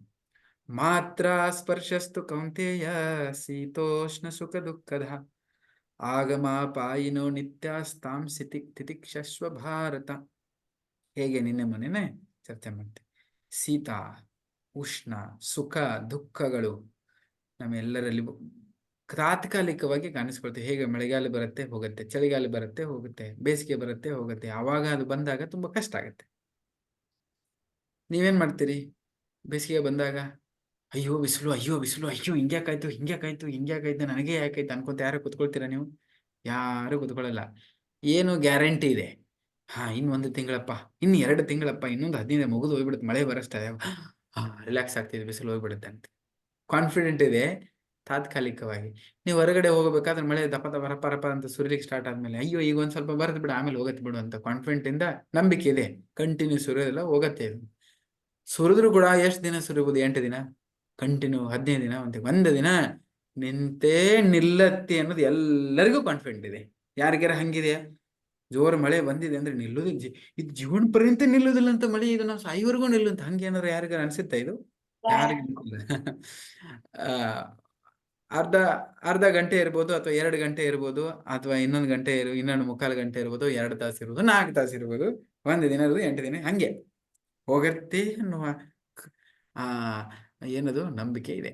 ಆ ನಂಬಿಕೆ ಮೇಲೆ ಅವಾಗ ಆ ಸಮಯದಲ್ಲಿ ಏನ್ ಮಾಡ್ತೀವಿ ನಾವು? ಟಾಲರೇಟ್ ಮಾಡ್ಕೊಳ್ತೀವಿ. ಮಳೆ ಸ್ವಲ್ಪ ನೆನೆದ್ರೆ ಏನಾಯ್ತು ಬಿಡು, ಬಟ್ಟೆ ಹಿಂಡಿ ಒಣಗಿಸಿದ್ರೆ ಒಣಗಿ ಹೋಗ್ಬಿಡ್ತು, ಮುಗೀತು. ಅವಾಗ ಗೊತ್ತಿದೆ, ಟಾಲರೇಟ್ ಮಾಡ್ಕೊಳ್ತೀವಿ. ಹಾಗೇನೆ ಶೀತ, ಉಷ್ಣ ಅವೆಲ್ಲ ಹೆಂಗ್ ಬರ್ತವೆ ಹೋಗ್ತವೆ, ಈ ವಿಷಯ ಗೊತ್ತಾದ ವ್ಯಕ್ತಿಗೆ ಬರುವ ಹೋಗುವ ಆಗುವಂತ ಸಮಸ್ಯೆಗಳು ಬರ್ತಾ ಇರ್ತವೆ, ಹೋಗ್ತಾ ಇರ್ತವೆ, ತಾತ್ಕಾಲಿಕವಾಗಿ ಇವು ಆಗ್ತವೆ. ಅದಕ್ಕೆ ನಾನು ಈ ಸಮಯದಲ್ಲಿ ಅವುಗಳನ್ನ ಸ್ವಲ್ಪ ಮಟ್ಟಿಗೆ ಸಹನೆ ಮಾಡಿಕೊಂಡ್ರೆ ಸಾಕು, ಯಾಕಂದ್ರೆ ಜಾಸ್ತಿ ಹೊತ್ತು ಇರೋದಿಲ್ಲ ಅಂತ ಅಷ್ಟು ತಿಳ್ಕೊಂಡ್ಬಿಡ್ತಾನ ಅವನು. ಯಾವ ವ್ಯಕ್ತಿ ತನ್ನ ಶರೀರ ಜೊತೆಗೆ ಗುರ್ತ ಮಾಡ್ಕೊಂಡಿರ್ತಾನೋ ಅವನಿಗೆ ಇದನ್ನೇ ತಿಳ್ಕೊಡೋದು ತುಂಬಾ ಕಷ್ಟ ಆಗುತ್ತೆ. ಅಯ್ಯೋ ನನ್ನ ಜೀವನನೇ ಹೋಯ್ತು ಅಂತ ಓಹೋ ಪ್ರೋಗ್ರಾಮ್. ಅದಕ್ಕೆ ನಮ್ಮ ಗುರುಗಳು ಒಂದೇ ಉದಾಹರಣೆ ಕೊಡ್ತಾರೆ. ನಮ್ಮ ಗುರುಗಳು ಎಂತ ಒಂದು ಉದಾಹರಣೆ ಕೊಡ್ತಾರೆ ಅಂದ್ರೆ, ನಮ್ಮ ಗುರು ಮಹಾರಾಜರು ಒಂದು ಉದಾಹರಣೆ ಕೊಡ್ತಾರೆ. ನಾನು ಸುಮಾರು ಸರಿ ಹೇಳಿದ್ದೀನಿ ನಿಮಗೆ ಅದೇ ಉದಾಹರಣೆ. ಯಾವಾಗಾದ್ರೂ ದೊಡ್ಡ ಬಿರುಗಾಳಿ ಬೀಸ್ಲಿಕ್ಕೆ ಸ್ಟಾರ್ಟ್ ಆಗತ್ತೆ, ಹಿಂಗೆ ತಿರುಳು ಬರ್ತಾ ಇರ್ತಾ ನೋಡಿದ್ರೆ ಅದ್ರಲ್ಲಿ ಹಿಂಗೆ ಸುತ್ತಾ ಇರ್ತದೆ, ಏನೋ ಹೇಳ್ತಾರೆ ಅದು, ಸೊಂಟರ ಗಾಳಿ ಅಲ್ಲ, ಏನೋ ಒಂಥರ ಸುಳಿಗಾಳಿ, ಜೋರು ಸುತ್ತ ಹಾಕ್ತಾ ಒಂದೊಂದ್ಸರಿ ಬರುತ್ತದು. ಬಂದಾಗ ನೀವು ನೋಡಿ, ಒಂದ್ ಬಟ್ಟೆ ಇದ್ರೆ ಅದು ಇದ್ರೆ ಇದು ಎಲ್ಲ ತಗೊಂಡು ಹೋಗ್ಬಿಡತ್ತೆ ಅದ್ರೊಟ್ಟಿಗೆ. ನೋಡ್ತೀರಾ, ತಿರುಗ್ತಾ ಹೋಗುತ್ತೆ. ಒಂದೊಂದ್ಸರಿಗೆ ಬಿರುಗಾಳಿ ಇದ್ರೆ ನಾವೇನಾದ್ರೂ ಸಿಕ್ಕಾಕೊಂಡ್ರೆ ನಮಗೂ ತಿರುಗಿಸಿ ಎಲ್ಲಾದ್ರೂ ಬಿಸಾಕ್ ಹೋಗಿತ್ತದ. ಅಂತ ಸ್ಟ್ರಾಂಗ್ ಬಿರುಗಾಳಿ ತುಫಾನ್ ಬರುತ್ತೆ. ಆ ಬಿರುಗಾಳಿ ಬಂದಾಗ ಏನ್ ಮಾಡ್ತಾನೆ? ಅಯ್ಯೋ ಬಿರುಗಾಳಿ ಬಂತು ಅದರಿಂದ ತಪ್ಪಿಸ್ಕೊಳಕ ಬಿರುಗಾಳಿಯಲ್ಲಿ ನಿಂತ್ಕೊಂಡ್ರೆ ಆಗುತ್ತಾ? ಆಗಲ್ಲ. ಅದಕ್ಕೆ ಬುದ್ಧಿವಂತ ವ್ಯಕ್ತಿ ಏನ್ ಮಾಡ್ತಾನೆ ಅಂದ್ರೆ, ಅವನೇನ್ ಮಾಡ್ತಾನೆ, ಬುದ್ಧಿವಂತ ವ್ಯಕ್ತಿ ಏನ್ ಮಾಡ್ತಾನೆ? ನೀವೇನ್ ಮಾಡ್ತೀರಿ? ಒಂದ್ ವೇಳೆ ತುಫಾನ್ ಬಂದ್ರೆ ಏನ್ ಮಾಡ್ತೀವಿ?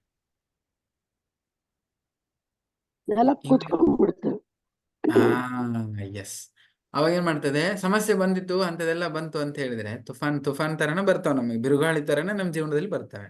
ಬುದ್ಧಿವಂತ ವ್ಯಕ್ತಿ ಏನ್ ಮಾಡ್ತಾನೆ ಅಂದ್ರೆ, ಈಗ ಬಂದಿದೆ ಅದು, ಆ ಸಮಸ್ಯೆಗಳು ಇವರಿಂದ ಬಂದಿದೆ, ಅವರಿಂದ ಬಂದಿದೆ, ಯಾವುದೇ ಒಂದು ಸನ್ನಿವೇಶ ಬಂದಿದೆ, ಮ್ಯೂಟ್ ಮಾಡಿ,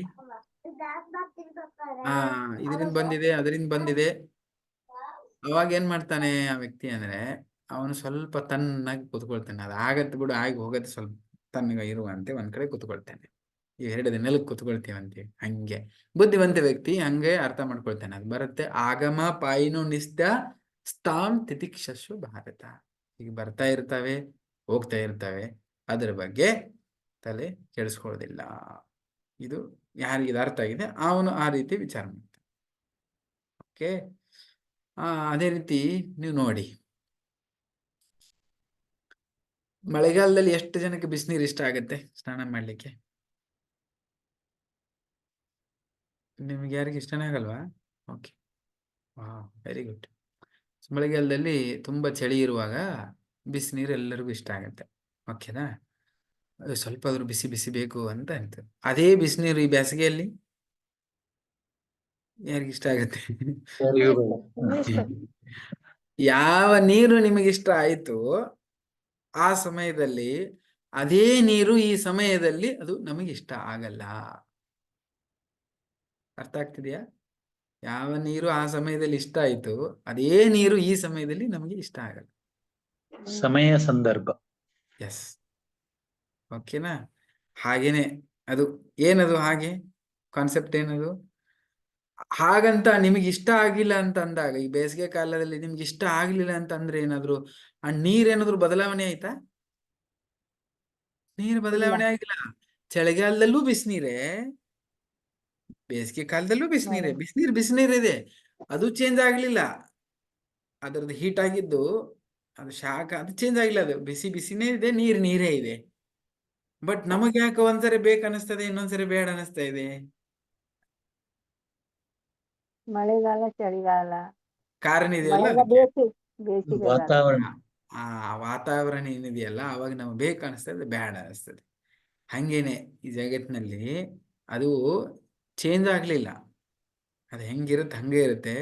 ನಮ್ಮ ಜೀವನದಲ್ಲಿ ಕೂಡ ಇಂತಹ ಒಂದು ನಮಗೆ ಅನಿಸ್ತದೆ. ಏನದು? ಇದಾಗ್ತಾ ಇದೆ, ಹೋಗ್ತಾ ಇದೆ. ಅದ್ರ ಜೊತೆಗೆ ನಾವು ಹೋಗೋಗಿಲ್ಲ. ಬೇಸಿಗೆ ಕಾಲ ನೀರು ಏನಪ್ಪ ಬೇಸಿಗೆ ಈಗ ಬಂತು, ಬೇಸಿಗೆ ಇದು ಬಿಸಿನೀರಿಗೆ ಯಾಕೆ ಜಾಸ್ತಿ ಸುಡ್ತಾ ಇದೆ ನನಗೆ ಅಂತ ಬಿಸಿನೀರಿಗೆ ನಾವು ಕಂಪ್ಲೇಂಟ್ ಮಾಡುವಾಗಿಲ್ಲ. ಕಂಪ್ಲೇಂಟ್ ಯಾರಿಗೆ? ಬೇಸಿಗೆ ಇದೆ ಅದಕ್ಕೆ ಆಗ್ತಾ ಇದೆ ನಾವು ತಿಳ್ಕೋಬೇಕು. ಹಾಗೇನೆ ನಮ್ಮ ಜೀವನದಲ್ಲಿ ಒಂದ್ಸರಿ ಕಷ್ಟ ಬರುತ್ತೆ, ಒಂದ್ಸರಿ ದುಃಖ ಬರುತ್ತೆ. ಸಾರಿ ಸುಖ ಬರುತ್ತೆ. ಸುಖ ಏನದು? ಚಳಿಗಾಲ ಇತ್ತು, ನಮಗೆ ಬೇಕಾಗಿತ್ತು, ಅವಾಗ ಅವಶ್ಯಕತೆ ಇತ್ತು, ಅದನ್ನು ಸ್ವೀಕಾರ ಮಾಡಿ ಅಂತ ಸುಖಗಳು ಬರ್ತವೆ. ಅವಾಗ ಬಂದಾಗ ಹೆಂಗೆ ಖುಷಿಯಿಂದ ನಾವು ಅವುಗಳನ್ನ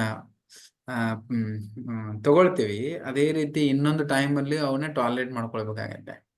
ಟಾಲರೇಟ್ ಅಂದ್ರೆ ಸಹನೆ ಮಾಡ್ಕೊಳ್ಬೇಕಾಗತ್ತೆ. ಅಂದ್ರೆ ಮಾತ್ರ ವ್ಯಕ್ತಿ ಇಕ್ವಿಪಾಯ್ಸ್ಡ್, ಬ್ಯಾಲೆನ್ಸ್ ಅಂತೇಳಿ. ಖುಷಿ ಬಂದಿದ್ದನ್ನ ಅಷ್ಟೇ ಸ್ವೀಕಾರ ಮಾಡ್ತೀನಿ, ದುಃಖ ಬರ್ತಿರೋದು ನನಗೆ ಯಾಕೆ ಬಂತು, ಇವರಿಂದ ಬಂತು, ಅವರಿಂದ ಬಂತು, ಈ ಸಿಚುವೇಶನ್ ಬಂತು, ನಂದು ಹಿಂಗೆ ಇದೆ ತುಂಬಾ ಜನ ಮಾತಾಡ್ತಾರೆ. ಅದರಿಂದ ಎಂಥದ್ದು ಫಾಯ್ದೆ ಇಲ್ಲ. ಅದು ಅಲ್ಪ ಬುದ್ಧಿಯೇ ಕಾರಣ ಇದಕ್ಕೆ, ದೇಹಾತ್ಮ ಬುದ್ಧಿಯೇ ಕಾರಣ ಇದಕ್ಕೆ. ಅರ್ಥ ಆಗ್ತಿದ್ಯಾ? ಎಷ್ಟು ಜನಕ್ಕೆ ಅರ್ಥ ಆಗ್ತೀನಿ ನಾನು ಹೇಳೋದು? ಕೈ ಎತ್ತಿ. ಅರ್ಥ ಆಗ್ಬೇಕದು. ಅದಕ್ಕೆ ಇಲ್ಲಿ ಹೇಳ್ತಾರೆ ಕೃಷ್ಣ. ಅದಕ್ಕೆ ಕೃಷ್ಣ ಇನ್ನೊಂದು ಉದಾಹರಣೆ. ಕೃಷ್ಣ ಶಬ್ದದ ಅರ್ಥ ಏನು ಅಂದ್ರೆ ಸರ್ವ ಆಕರ್ಷಕ. ಬಟ್ ಇಲ್ಲಿ ಇನ್ನೊಂದು ಶಬ್ದ ಕೊಡ್ತಾರೆ. ಕೃಷ್ಣ ಅಂದ್ರೆ ಕೃ ಅಂದ್ರೆ ಶ್ರೇಷ್ಠ, ನ ಅಂದ್ರೆ ಸಂತೋಷ. ಅದಕ್ಕೆ ಅಂತ ನೋವು ದುಃಖಗಳಿಂದ ಒಂದು ಸಂತೋಷವನ್ನ ಕೊಡುವಂತ ಒಂದು ಎಲಿಮೆಂಟ್ ಅಥವಾ ಒಂದು ವಸ್ತು ಅಥವಾ ವ್ಯಕ್ತಿ ಅಂತ ಆದ್ರೆ, ಒಂದು ವಿಷಯ ಅಂತ ಆದ್ರೆ ಅದು ಕೃಷ್ಣ. ಮತ್ತೆ ಎಂತ ನೀವು ಎಲ್ಲಿ ಹುಡ್ಕೊಂಡು ಹೋದ್ರು ಸಿಗಲ್ಲ ಅದು ಸಿಗಲ್ಲ. ಹುಡುಕಿದ್ದಾರೆ, ತುಂಬಾ ಜನ ಹುಡುಕ್ತಾ ಇದ್ದಾರೆ, ತುಂಬಾ ದಿನ ಹುಡುಕ್ತಾ ಇದ್ದಾರೆ, ದುಃಖಗಳಿದ್ದಾವೆ. ಸೊ ಯಾರಿಗೆ ಹುಡುಕಿದ್ದಾರೆ ಅವ್ರಿಗೆ ಸಿಕ್ಕಿದೆ, ಅವರ ಮಾತು ಕೇಳಿಕೊಂಡು ಸುಮ್ಮ ಸ್ವೀಕಾರ ಮಾಡಿದ್ರೆ ಖುಷಿಯಾಗಿರ್ತೇವೆ. ಅದು ಸೊಲ್ಯೂಷನ್ ಸಿಗುತ್ತೆ. ನಾವು ಕೇಳಲ್ಲ, ನಮಗೆ ಇಷ್ಟ ಇಲ್ಲ. ಸೊ ಅನುಭವಿಸಿ. ಕಾನ್ಸೆಪ್ಟ್ ಅದೇ. ಓಕೆ, ಇದನ್ನ ಮತ್ತೆ ಮುಂದೆ ಹೇಳ್ತಾರೆ.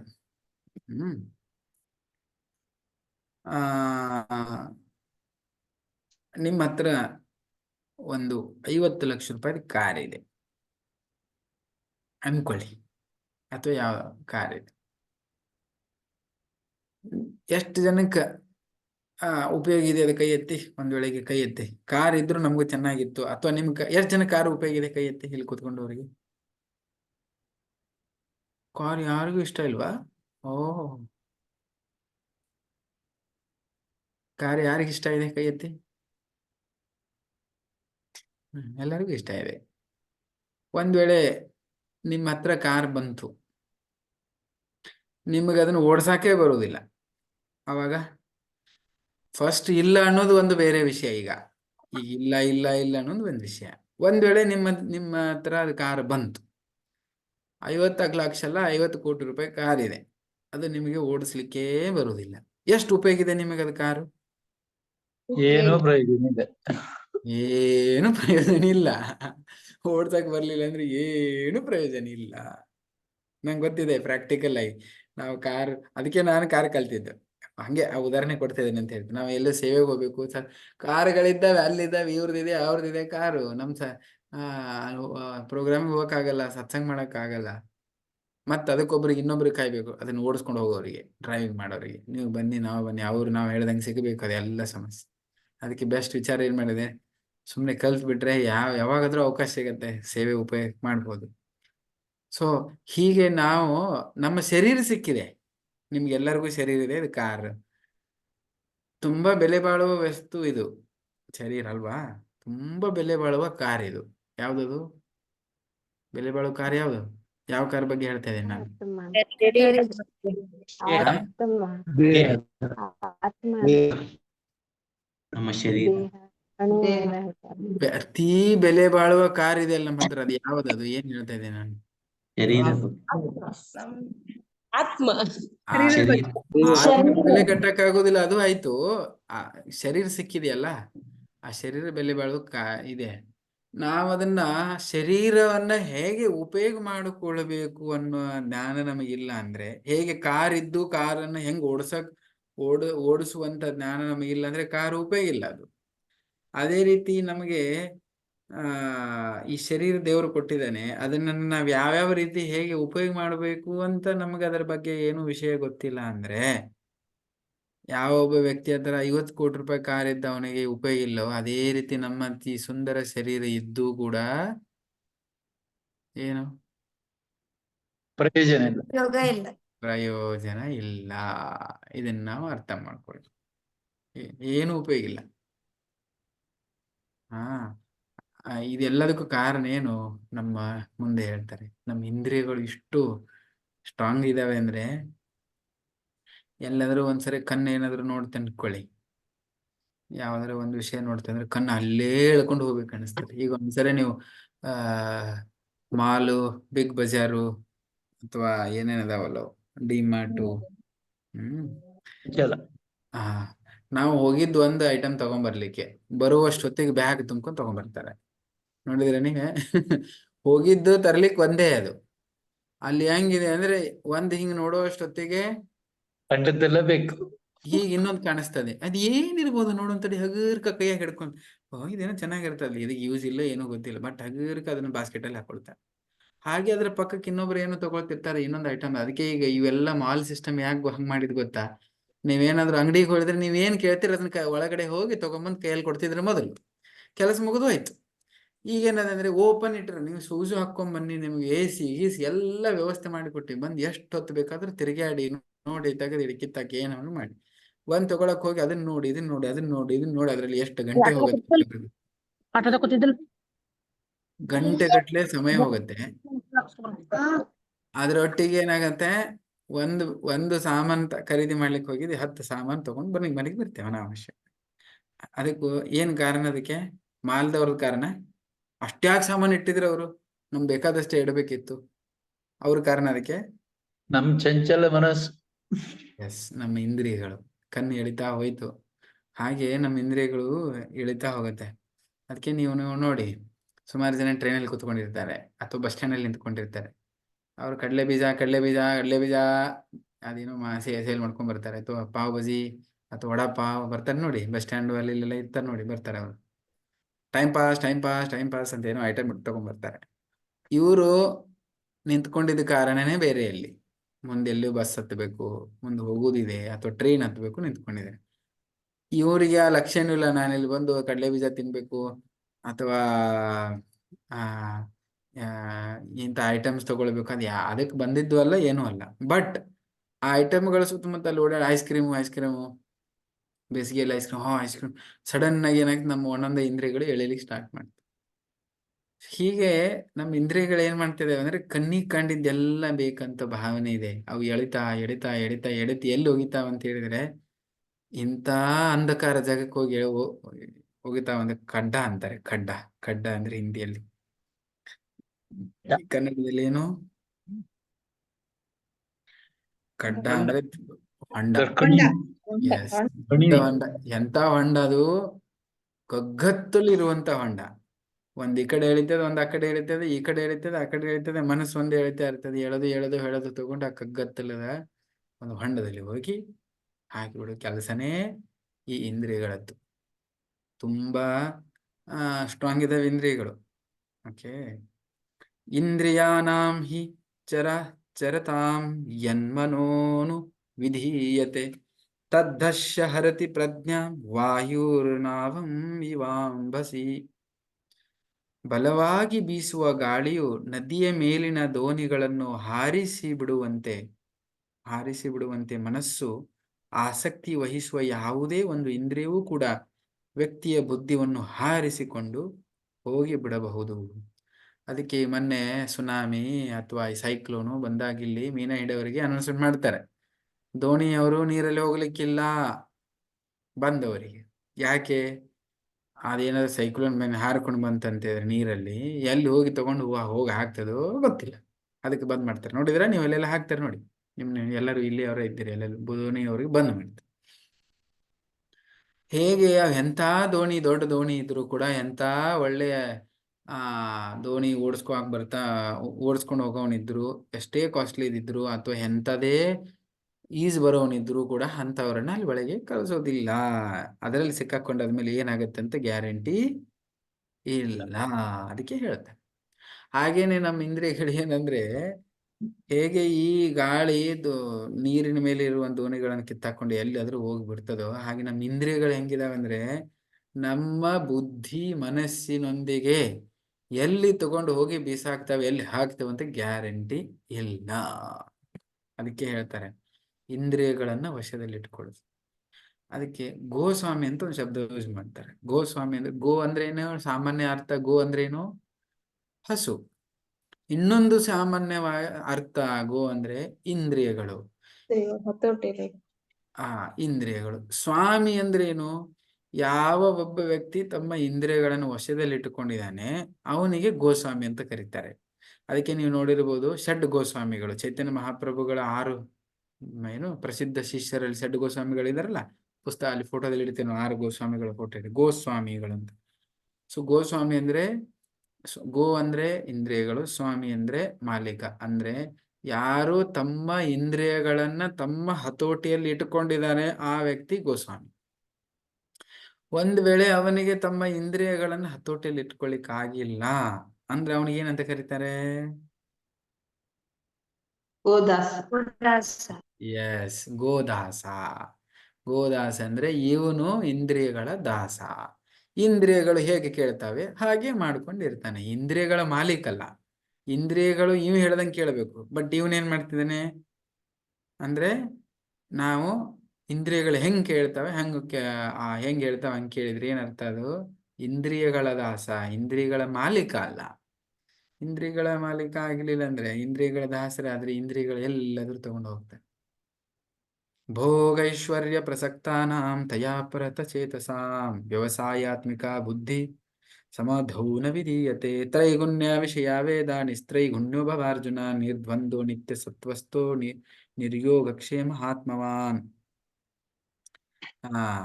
ಇಂದ್ರಿಯ ತುಷ್ಟಿ ಹಾಗೂ ಪ್ರಾಪಂಚಿಕ ಸಂಪತ್ತುಗಳಲ್ಲಿ ವಿಪರೀತ ಮೋಹವಿಟ್ಟು ಅವುಗಳಿಂದ ದಿಗ್ಭ್ರಾಂತನಾಗುವವನಿಗೆ ಪರಮ ಪ್ರಭುವಿನ ಸೇವೆ ಮಾಡಬೇಕೆಂಬ ದೃಢ ನಿಶ್ಚಯ ಉಂಟಾಗುವುದಿಲ್ಲ. ವೇದವು ಐಹಿಕ ಪ್ರಕೃತಿಯ ತ್ರಿಗುಣಗಳ ವಿಷಯವನ್ನು ಚರ್ಚಿಸುತ್ತದೆ. ಹೇ ಅರ್ಜುನ, ಈ ತ್ರಿಗುಣಗಳನ್ನು ಜಯಿಸಿ ಮೇಲೇರು, 3 ಗುಣಗಳಿಗೂ ಅತೀತನಾಗು.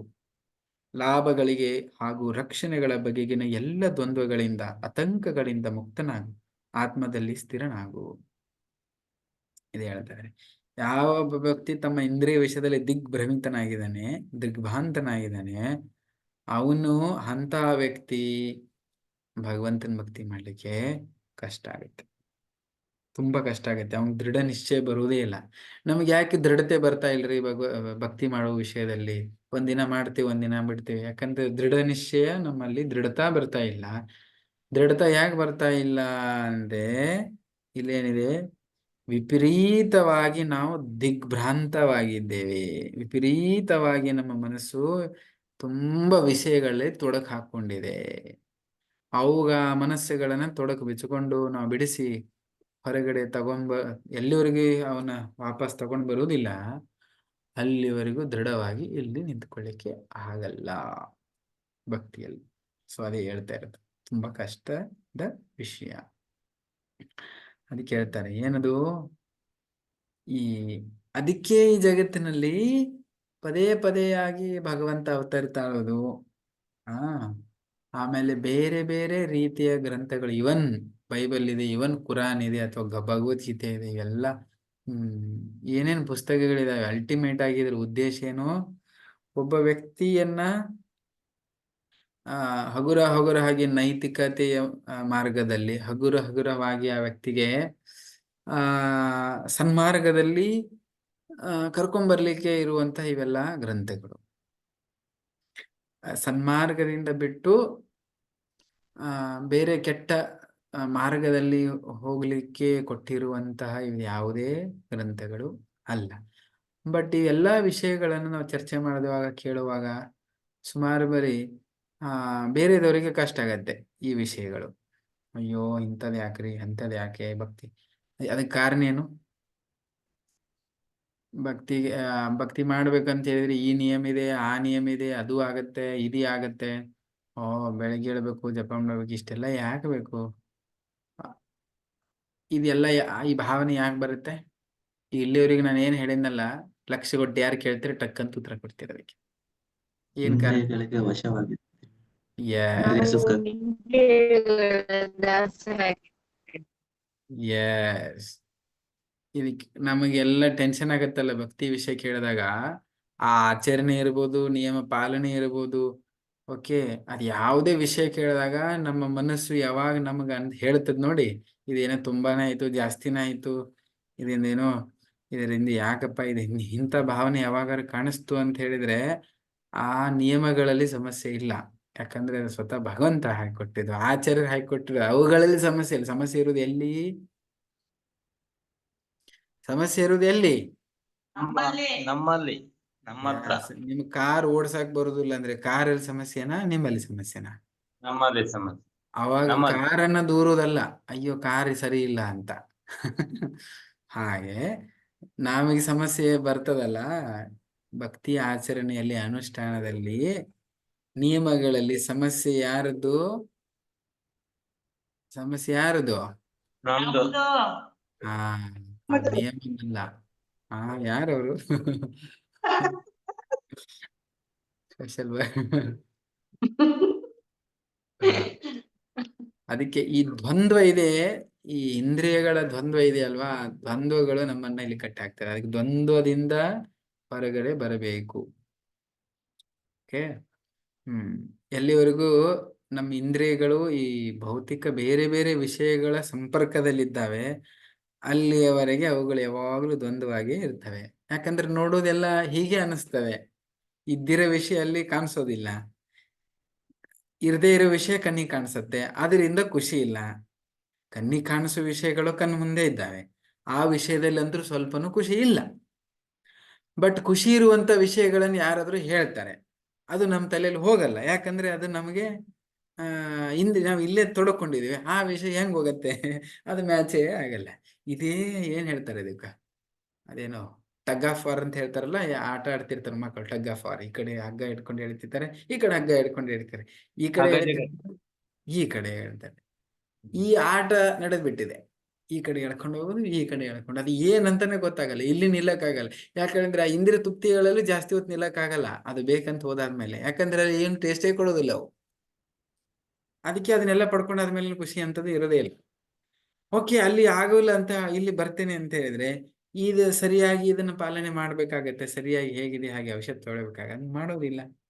ಮತ್ತೆ ಇಲ್ಲೂ ಜಾಸ್ತಿ ಹೊತ್ತು ನಿಲ್ಲಕ್ಕಾಗಲ್ಲ, ಮತ್ತೆ ಅಲ್ಲಿ ಓಡುತ್ತೆ ಮನಸ್ಸು, ಈ ಕಡೆಗೆ ಈ ಕಡೆಗೆ, ಈ ಕಡೆಗೆ ಈ ಕಡೆ, ಈ ಕಡೆ ಇಲ್ಲ ಆ ಕಡೆನೂ ಲಿಂಗ ಆಗತ್ತೆ, ಅದೇ ಸಮಸ್ಯೆ ಆಗತ್ತೆ. ಇದಕ್ಕೆ ದ್ವಂದ್ವ ಅಂತ ಹೇಳಿ. ಓಕೆ ಎವ್ರಿ, ಅದಕ್ಕೆ ನೀವು ನೋಡಿ ಎಷ್ಟು ಜನ್ಮ ಎತ್ತಿ ಬಂದ್ರು ಸಮಸ್ಯೆ ಭೌತಿಕದ ವಿಷಯ ಅಂದ್ರೆ. ಈ ವರ್ಷ ನೀನು PhD ಓದಿದ್ಯಾ, ಒಂದಲ್ಲ 4, 5, 10 PhD ತಗೊಂಡು ದೊಡ್ಡ ವಿದ್ಯಾವಂತ ಖ್ಯಾತಿ ಅಂತ ಅನಿಸ್ಕೊಂಡು ಏನೇ ಎಂತೆಂತ ಪುರಸ್ಕಾರ ಕೊಡ್ತಾರಲ್ಲ, ಜ್ಞಾನಪೀಠ ಮತ್ತೇನೇನೋ ಇದ್ದ ತುಂಬಾ ಪುರಸ್ಕಾರಗಳನ್ನು ಕೊಡ್ತಾರೆ. ಅಂತಹ ಪುರಸ್ಕಾರಗಳನ್ನ ಒಬ್ಬ ವ್ಯಕ್ತಿ ತಗೊಂಡ್ರು ಕೂಡ ಮುಂದಿನ ಸರಿ ಅವನು ಮತ್ತೆ ಹುಟ್ಟಿ ಬಂದ್ರೆ, ಓ ನೋಡಿ ನಾನು ಹಿಂದಿನ ಜನ್ಮದಲ್ಲಿ ನನ್ನ ಪುರಸ್ಕಾರಗಳು ಅಂತ ಕ್ಲಿಕ್ ಕೊಡ್ಕೊಳಕಾಗತ್ತ ಅವನ? ಅದು ಯಾವುದು ಮ್ಯಾಟರ್ ಆಗಲ್ಲ. ಮತ್ತೆ ಎಲ್ಲಿಂದ ಹೋಗ್ಬೇಕು, ABCD ಇಂದನೇ ಮತ್ತೆ ಸ್ಕೂಲಿಗೆ ಹೋಗಿ ಕಲಿಬೇಕು. ಭೌತಿಕದ ಸಮಸ್ಯೆ ಇದಿದೆ, ನೀ ಎಷ್ಟೇ ಪ್ರಯತ್ನ ಪಟ್ರು ನೆಕ್ಸ್ಟ್ ಜನ್ಮದಲ್ಲಿ ಅವು ಇರುವುದೇ ಇಲ್ಲ. ಭೌತಿಕದ ವಿಷಯಗಳ ಸಮಸ್ಯೆ ಅದೇ, ಅದಕ್ಕೆ ದ್ವಂದ್ವ ಅದರಲ್ಲಿ ಸಿಕ್ಕಾಕೊಂಡ್ಬಿಟ್ಟಿದ್ದಾರೆ ಜನರು. ಓಕೆ. ಇಲ್ಲಿ ಹೇಳ್ತಾರೆ ನೋಡಿ, ಇದಕ್ಕೆ ಹೇಳ್ತಾರೆ ರೋಗ ಪೀಡಿತ ಅವಸ್ಥೆ ಅಂತ ಹೇಳ್ತಾರೆ. ಇದು ಯಾಕೆ ಹಿಂಗಾಗ್ತಿದೆ ಅಂದ್ರೆ, ನಮಗೊಂದು ರೋಗ ತಾಗಿದೆ. ಆ ರೋಗ ಹೆಂಗಂದ್ರೆ, ರೋಗ ಯಾರಿಗೆ ಬಂದಿದೆ ಆ ರೋಗದಲ್ಲಿರುವ ವ್ಯಕ್ತಿ ಯಾವಾಗ್ಲೂ ಏನ್ ಮಾಡಕ್ಕಾಗಲ್ಲ, ಅವನಿಗೆ ಸುಖ ಪಡಲಾರ. ಈ ಕಡೆ ತಿನ್ನೋದ್ರಲ್ಲಿ ಸುಖ ಪಡಲಾರ, ಆ ರೋಗದಲ್ಲಿನೂ ಖುಷಿ ಇಲ್ಲ ಅವನಿಗೆ. ರೋಗದಲ್ಲಿ ಅಂತ ಖುಷಿ ಇರುತ್ತೆ, ರೋಗದಲ್ಲಿ ಖುಷಿ ಇಲ್ಲ. ಹೇಗೆ ಒಬ್ಬ ವ್ಯಕ್ತಿ ರೋಗಸ್ಥ ಸುಖ ಪಡದೆ ಸುಖ ಪಡಕ್ ಆಗೋದಿಲ್ಲ, ಅದೇ ಒಬ್ಬ ವ್ಯಕ್ತಿಗೆ ಭೌತಿಕ ಇಂದಿರದಲ್ಲಿ ತೊಡಕೊಂಡಿರುವಂತ ಒಬ್ಬ ವ್ಯಕ್ತಿ, ದ್ವಂದ್ವದಲ್ಲಿ ಸಿಕ್ಕಾಕೊಂಡಿರುವಂತ ಒಬ್ಬ ವ್ಯಕ್ತಿ ಸುಖವನ್ನು ಪಡಲಿಕ್ಕೆ ಸಾಧ್ಯ ಇಲ್ಲ. ಹೆಂಗೆ? ಅಲ್ಲ, ನೀವು ಇಷ್ಟು ಚೆನ್ನಾಗಿದೆ ಅಂತ ಈ ವಿಷಯಗಳನ್ನ ಚರ್ಚೆ ಮಾಡ್ತಿದ್ದೀರಿ, ನಮ್ಗೇನು ಅರ್ಥ ಆಗುದಿಲ್ಲ. ಯಾಕೆ ಅದ್ರಲ್ಲಿ ರಸ ಇಲ್ಲ, ಟೇಸ್ಟ್ ಇಲ್ಲ? ಅದಕ್ಕೆ ಉದಾಹರಣೆ ಕೊಡ್ತೇನೆ. ಒಬ್ಬ ವ್ಯಕ್ತಿ ಕಾಮಾಲೆ ಆಗಿದೆ, ಅವನಿಗೆ ಕಾಮಾಲೆ ಆದ್ರೆ ಏನಾಗುತ್ತೆ? ಕಾಮಾಲೆ ಜಾಂಡಿಸ್ ಹಳದಿ ಆಗತ್ತೆ, ಟೇಸ್ಟ್ ಎಲ್ಲ ಕಹಿ ಕಹಿ ಆಗತ್ತೆ. ಓಕೆ, ಅವನಿಗೆ ಎಂತ ಸಿಹಿ ಕೊಟ್ರು ಕಹಿ ಆಗತ್ತೆ. ಅವನಿಗೆ ಹಳದಿ ಹಳದಿ ಆಗತ್ತೆ, ಅವನಿಗೆ ಜಾಗ ನೋಡುದು ಹಳದಿ ಹಳದಿ ಕಾಣಿಸತ್ತೆ. ಅವನಂತ ನನ್ ಕಾಣೋದೇ ಹಳದಿ, ನೀವೇನು ವಿಷಯ ಹೇಳ್ತಾ ಇದ್ದೀರಿ, ಇರುವುದೇ ಹಳದಿ ಅಂತ ಹೇಳಿದ್ರೆ, ಇಲ್ಲ, ಇರೋದೆಲ್ಲ ಹಳದಿ ಇಲ್ಲ, ಯಾವುದು ಕಹಿ ಇಲ್ಲ. ಭಕ್ತಿಯ ವಿಷಯಗಳು ತುಂಬಾ ಸ್ವೀಟ್ ಆಗೇ ಇದ್ದಾವೆ, ದ್ವಂದ್ವವಾಗಿ ಏನಿಲ್ಲ, ಅದರಲ್ಲಿ ಕಾಂಪ್ಲೆಕ್ಸ್ ಏನಿಲ್ಲ, ತುಂಬಾ ನಿಯಮ ಇಲ್ಲ, ಕಷ್ಟ ಇಲ್ಲ, ಏನೂ ಇಲ್ಲ, ಎಲ್ಲವನ್ನು ಸರಳವಾಗಿ ಇದ್ದಾವೆ. ಬಟ್ ಅವ್ಯಾಕೆ ಹಾಗೆ ನಮಗ್ ಕಾಣಿಸ್ತಾ ಇದ್ದಾವೆ? ಕಾರಣ ಏನು? ನಾವು ರೋಗ ಪೀಡಿತರಾಗಿದ್ದೇವೆ. ಯಸ್, ರೋಗ ಪೀಡಿತವಾಗಿದ್ದೇವೆ. ಯಾವ ರೋಗದು? ಭವರೋಗ. ಯಸ್, ಭೌತಿಕದಲ್ಲಿ ತೊಡಕೊಂಡಿದ್ದೇವಲ್ಲ, ಈ ಶರೀರಕ್ಕೆ ಅಂಟುಕೊಂಡು ಆ ಭಾವರೋಗದ ಸಮಸ್ಯೆ ಇರೋದ್ರಿಂದ ಭಕ್ತಿಮಯ ಚಟುವಟಿಕೆಗಳು ನಮಗೆ ವಿಷದಂತೆ ಕಾಣಿಸ್ತಾವೆ. ಆ ವಿಷದಂತೆ ಕಾಣಿಸೋದ್ರಿಂದನೇ ನಮಗೆ ಅವನನ್ನ ಅರಗಿಸ್ಕೊಳ್ಳೋದು ತುಂಬಾ ಕಷ್ಟ ಆಗಿದೆ. ಬಟ್ ಅದಕ್ಕೆ ಉಪಾಯ ಏನು? ಅದನ್ನು ಬಿಡುವುದರಿಂದ ಉಪಾಯ ಇಲ್ಲ. ಬಿಡೋದ್ರಿಂದ ಉಪಾಯ ಇದೆಯಾ?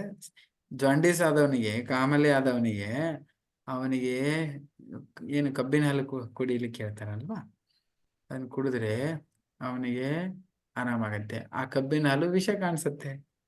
ಅದಕ್ಕೆ ಭಕ್ತಿಮಯ ಚಟುವಟಿಕೆಗಳು ಆ ವ್ಯಕ್ತಿಗೆ ಹೆಂಗ್ ಕಾಣಿಸುತ್ತೆ? ವಿಷದ ತರ ಕಾಣಿಸುತ್ತೆ. ಅದನ್ನ ಕುಡಿದು ಬಿಟ್ರೆ ಅವನಿಗೆ ಆರಾಮಾಗತ್ತಾ? ಕಾಮಲೆ ಬಂದವನಿಗೆ ಇಲ್ಲ. ಅದೇ ರೀತಿ ಭಕ್ತಿಮಯ ಚಟುವಟಿಕೆಗಳನ್ನ, ಇವು ನಿಯಮ ಇದಾವೆ, ಇದು ಸಮಸ್ಯೆ ಇದೆ, ಅದು ಇದೆ, ಇದು ಅಂತ ಹೇಳ್ಕೊಂಡು ಅಲ್ಲಿಂದ ದೂರ ಹೋಗ್ಬಿಟ್ರೆ ಹೋಗಿ ತೊಂದ್ರೆ ಇಲ್ಲ. ಬಟ್ ನೀವು ನಿಮ್ಮ ಸಮಸ್ಯೆಯಿಂದ ಪಾರಾಗ್ತೀರ? ಇಲ್ಲ, ಬೇರೆ ಉಪಾಯ ಇಲ್ಲ. ಮೆಡಿಸನ್ನೇ ಬಿಟ್ಟು ಬೇರೆದೆಲ್ಲ ತಗೊಂಡಾದ್ಮೇಲೆ ಏನಾದ್ರು ಉಪಾಯ ಇದೆಯಾ? ಇಲ್ಲ. ಅದನ್ನ ಇಲ್ಲಿ ಹೇಳ್ತಾ ಇದ್ದಾರೆ. ಓಕೆ. ಅದಕ್ಕೆ ಇವೆಲ್ಲ ನಮ್ಮಲ್ಲಿರುವಂತ ಇಚ್ಛೆಗಳು. ಅದಕ್ಕೆ ಇಂದ್ರಿಯಗಳು ಏನ್ ಬಯಸ್ತವೆ? ಎಲ್ಲ ಕಾಮಾದಿಗಳನ್ನು ಬಯಸ್ತವೆ. ಕಾಮಾದಿ ಅಂದ್ರೆ ಏನು? ಕಾಮ ಅಂದ್ರೆ ಶಬ್ದದ ಅರ್ಥ ಏನು?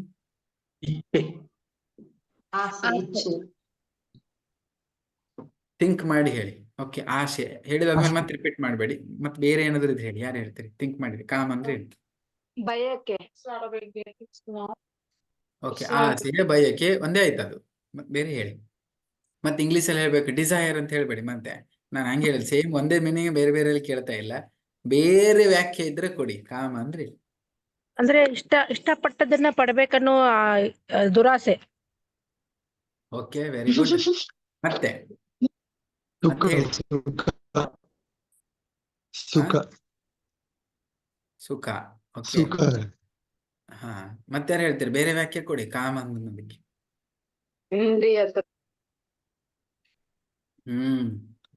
ಇಂದ್ರಿಯ ತೃಪ್ತಿ, ಅದು ಹೌದು. ಓಕೆ, ಮತ್ತೆ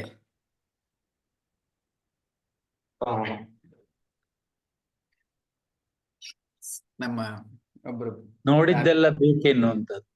ಅದು ಆಯ್ತು. ಅದೆಲ್ಲ ಆಯ್ತು. ನೋಡಿದ್ದೆಲ್ಲ ನಂಗೆ ಬೇಕನ್ನೋದು ಅದು ಕಾಮ. ಆಕ್ಚುಲಿ ಕಾಮ ಅನ್ನೋ ಯಾವ್ದಕ್ ಕರೀತಾರೆ ಅಂದ್ರೆ, ಯಾಕಂದ್ರೆ ಯಾವ್ದಾರ ಒಂದು ವಿಷಯಗಳು ಬೇಕೇ ಬೇಕಾಗತ್ತಲ್ಲ ನಮಗೂ. ಕಾಮ ಅಂತಂದ್ರೆ ಯಾವ ಆಸಕ್ತಿ ನಮ್ಮನ್ನ ಈ ಸನ್ಮಾರ್ಗದಿಂದ ಅಥವಾ ಭಗವಂತನಿಂದ ಬಿಟ್ಟು ಬೇರೆ ಒಂದು ಉಲ್ಟಾ ದಿಶೆಯಲ್ಲಿ ತಗೊಂಡು ಹೋಗುವಂತ ಯಾವುದೇ ವಿಚಾರ ಇರಬಹುದು ಅದು. ಓಕೆ, ನಮ್ಮನ್ನ ನಮ್ದು ಯಾವುದೇ ಇಚ್ಛೆ ಇರಲಿ, ಅಂಥದೇ ಇರಲಿ, ಯಾವುದೇ ವಿಷಯಗಳು ಏನೇ ಇರಲಿ, ಯಾವ ನಮ್ಮನ್ನ ಭಕ್ತಿಯಿಂದ ತಗೊಂಡು ಬೇರೆ ಕಡೆ ಬೇರೆ ದಿಶೆಯಲ್ಲಿ ತಗೊಂಡು ಹೋಗುವ, ನಮ್ಮನ್ನ ಡಿಗ್ರೇಡ್ ಅಂದ್ರೇನು, ಕೆಳಮಟ್ಟಕ್ಕೆ ಕರ್ಕೊಂಡು ಹೋಗುವಂತ ಭಕ್ತಿ ಜೀವನದಲ್ಲಿ, ಭೌತಿಕವಾಗಿ ಅದು ತುಂಬಾ ಚೆನ್ನಾಗಿರ್ಬೋದು, ಅದು ಭಕ್ತಿಯ ವಿಷಯದಲ್ಲಿ, ಆಧ್ಯಾತ್ಮಿಕ ವಿಷಯದಲ್ಲಿ ಯಾವ ವಿಷಯಗಳು ನಮ್ಮನ್ನ ಈ ಮಾರ್ಗದಿಂದ ತಗೊಂಡು ಬೇರೆ ಕಡೆಗೆ ತಗೊಂಡು ಹೋಗ್ತವೆ, ಅಜ್ಞಾನದ ಕಡೆಗೆ ಅಥವಾ ಬೇರೆ ಮಾರ್ಗ, ಅದೆಲ್ಲವೂ ಕಾಮ. ಇದು ಬೆಸ್ಟ್ ವ್ಯಾಖ್ಯೆ ಇದಕ್ಕೆ. ಇದನ್ನು ನೆನ್ಪಿಟ್ಟುಕೊಳ್ಳಿ. ಎಲ್ಲರ ತಲೆಯಲ್ಲಿ ಒಂದೊಂದು ಕಾಮಕ್ಕೆ ಒಂದು ವ್ಯಾಖ್ಯೆ ಇದೆ, ಬಟ್ ಆಕ್ಚುಲಿ ಕಾಮದ ವ್ಯಾಖ್ಯೆ ಇದು. ಅನ್ಯಾಯ ಮಾರ್ಗದಲ್ಲಿ ಹೋಗುವುದು ಯಾವ್ದಾರ ಇರ್ಬೋದು ಅದು. ನಾವು ನಮ್ಮ ಭಕ್ತಿ ಮಾರ್ಗದಿಂದ ಬಿಡಿಸಿ ಭಗವಂತ ನಾವ್ ಆಕ್ಚುಲಿ ಅದಕ್ಕೆ ಬಂದಿದ್ದೇವಿಲ್ಲ ಇಲ್ಲಿ ಶರೀರ ತಕ್ಕೊಂಡು, ಆ ಉದ್ದೇಶವನ್ನ ಬಿಡಿಸಿ ಇನ್ನಿತರ ಯಾವುದೇ ಅನ್ಯ ವಿಷಯಗಳಿಗೆ ಕಡೆಗೆ ನಮ್ಮನ್ನ ಎಳೆದು ಕರ್ಕೊಂಡು ಹೋಗುವಂತ ಯಾವುದೇ ವಿಷಯ ಇರಬಹುದು, ಅದು ಎಲ್ಲವೂ ಕಾಮನೆ. ಭಕ್ತಿಯನ್ನು ಬಿಡಿಸಿ ಈ ಡೆಫಿನೇಷನ್ ನಮಗೆ ಲೆಕ್ಕ ಇರಬೇಕು. ಕಾಮ ಅಂದ್ರೆ ಮತ್ತದೇ ಅದೆಲ್ಲ ಇದೆ. ಇಷ್ಟು ಬೆಸ್ಟ್ ಡೆಫಿನೇಷನ್ ಇದು, ಬರೆದಿಟ್ಕೊಳ್ಳಿ ನೀವು. ಹೇಳಿ ಪ್ರಭುಜಿ. ಹೇಳಾಯ್ತು.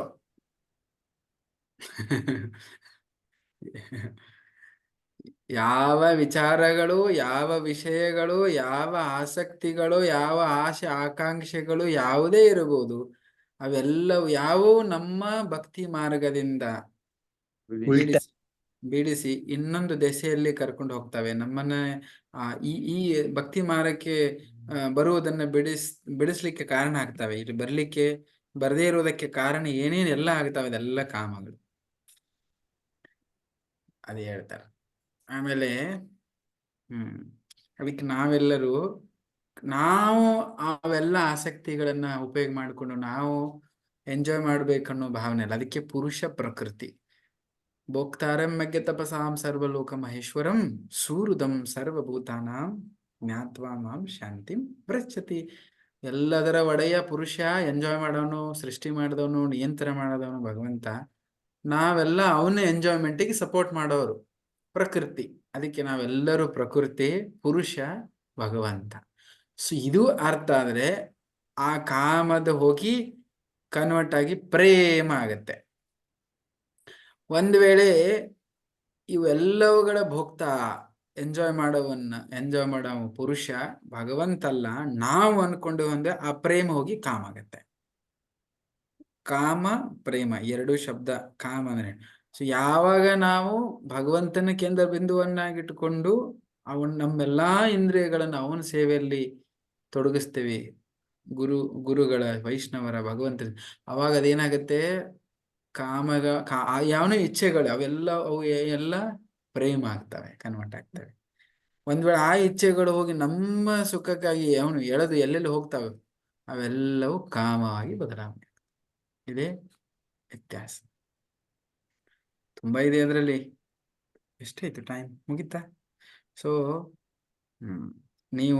ನಾನಿಲ್ಲಿ ಮುಗಿಸ್ತೇನೆ. ತುಂಬಾ ಇನ್ನೊಂದು ಪೇಜಲ್ಲಿ ಇದೆ, ಅದು ಒಂದು 3-4 ಶ್ಲೋಕ ಉಂಟು. 12ನೇ ಪೇಜಲ್ಲಿ ಆ ಶ್ಲೋಕ ನೀವು ಓದಿ. 3 ಶ್ಲೋಕ ಉಂಟು, ಚೆನ್ನಾಗಿ ಅದರಲ್ಲಿ ಅರ್ಥ ಅದು ಇದೆ. ಅದನ್ನ ಮತ್ತೆ ಕೊನೆಯದಾಗಿ ಹೇಗೆ ಇದರಿಂದ ಮೀರಿ ಬರಬೇಕಂತ ಆದರೆ, ಈ ಕಾಮದಿಂದ ಹೊರಗಡೆ ಬಂದು, ಇಂದ್ರಿಯ ತೃಪ್ತಿ ವಿಷಯದಿಂದ ಹೊರಗಡೆ ಬಂದು ಪ್ರೇಮವನ್ನ ಬಯಸ್ಬೇಕಂತ ಆದ್ರೆ ಈ ಅಧ್ಯಾಯದ ಸಾರೇನಪ್ಪ ಅಂತ ಹೇಳಿದ್ರೆ, ನಾನು ಈ ಶರೀರ ಅಲ್ಲ, ಶರೀರಕ್ಕೆ ಆ ಇಂದ್ರಿಯಗಳು ಅಂಟುಕೊಂಡಿದ್ದಾವೆ, ಶರೀರ ನಾನಲ್ಲ, ಇಂದ್ರಿಯಗಳು ನಾನಲ್ಲ, ಇವು ಎಲ್ಲವುಗಳನ್ನ ಬಿಡುವುದಲ್ಲ, ನಾನು ಈ ಆತ್ಮ ಇದ್ದೇನೆ, ಅವು ಎಲ್ಲವುಗಳನ್ನು ಈ ವಿಷಯದಲ್ಲಿ ತೊಡಗಿಸ್ಕೊಂಡು ಇರಬೇಕನ್ನೋ ಭಾವನೆ ಇಟ್ಕೊಂಡು ನಾವು ಭಕ್ತಿ ಯೋಗ ಬರ್ತೇವೆ. ಬ್ರಹ್ಮಭೂತ ಪ್ರಸನ್ನಾತ್ಮನ ಸೋಚತಿ ನ ಕಾಂಕ್ಷತಿ. ಬ್ರಹ್ಮಭೂತ ಸ್ಟೇಜ್ ಅಂತಾರೆ ಅದಕ್ಕೆ. ಆ ಸ್ಥಿತಿ ಪ್ರಜ್ಞೆಯಲ್ಲಿ ನಮ್ಮನ್ನ ನಾವು ಇಟ್ಕೊಂಡು ನೆಲೆಸ್ತೇವೆ. ಎಸ್ಪೆಷಲ್ ಆಗಿ ಭಕ್ತಿ ಯೋಗದ ಅತಿ ಸರಳ ಮಾರ್ಗ ಹರೇ ಕೃಷ್ಣ ಮಹಾಮಂತ್ರವನ್ನು ಸ್ವೀಕಾರ ಮಾಡಿ. ಹರೇ ಕೃಷ್ಣ ಕೃಷ್ಣ ಕೃಷ್ಣ ಹರೇ ಹರೇ, ಹರೇ ರಾಮ ರಾಮ ರಾಮ ಹರೇ ಹರೇ. ಸೊ ನಾವು ಯಾವಾಗ ಈ ಅನುಷ್ಠಾನ ಮಾಡ್ಲಿಕ್ಕೆ ಪ್ರಾರಂಭ ಮಾಡ್ತೀವಿ ಆವಾಗ ನಾವು ಶರೀರ ನಮ್ಮ ಐಡೆಂಟಿಫಿಕೇಶನ್ ಚಾಲು ಆಗತ್ತೆ. ಏನದು? ನಂದು ಇದೆಲ್ಲ ಎಲ್ಲ ನಾನು ನಾಮ ತಗೊಳ್ತಾ ಇದ್ದೀನಿ ಅಂದ್ರೆ ನಾನು ಅವನ ಕೇಂದ್ರ ಬಿಂದುವಾಗಿ ನಗಿಡ್ತಾ ಇದ್ದೀನಿ ಅನ್ನೋ ಒಂದು ಭಾವನೆ ನಮ್ಮ ಹತ್ರ ಬರುತ್ತೆ.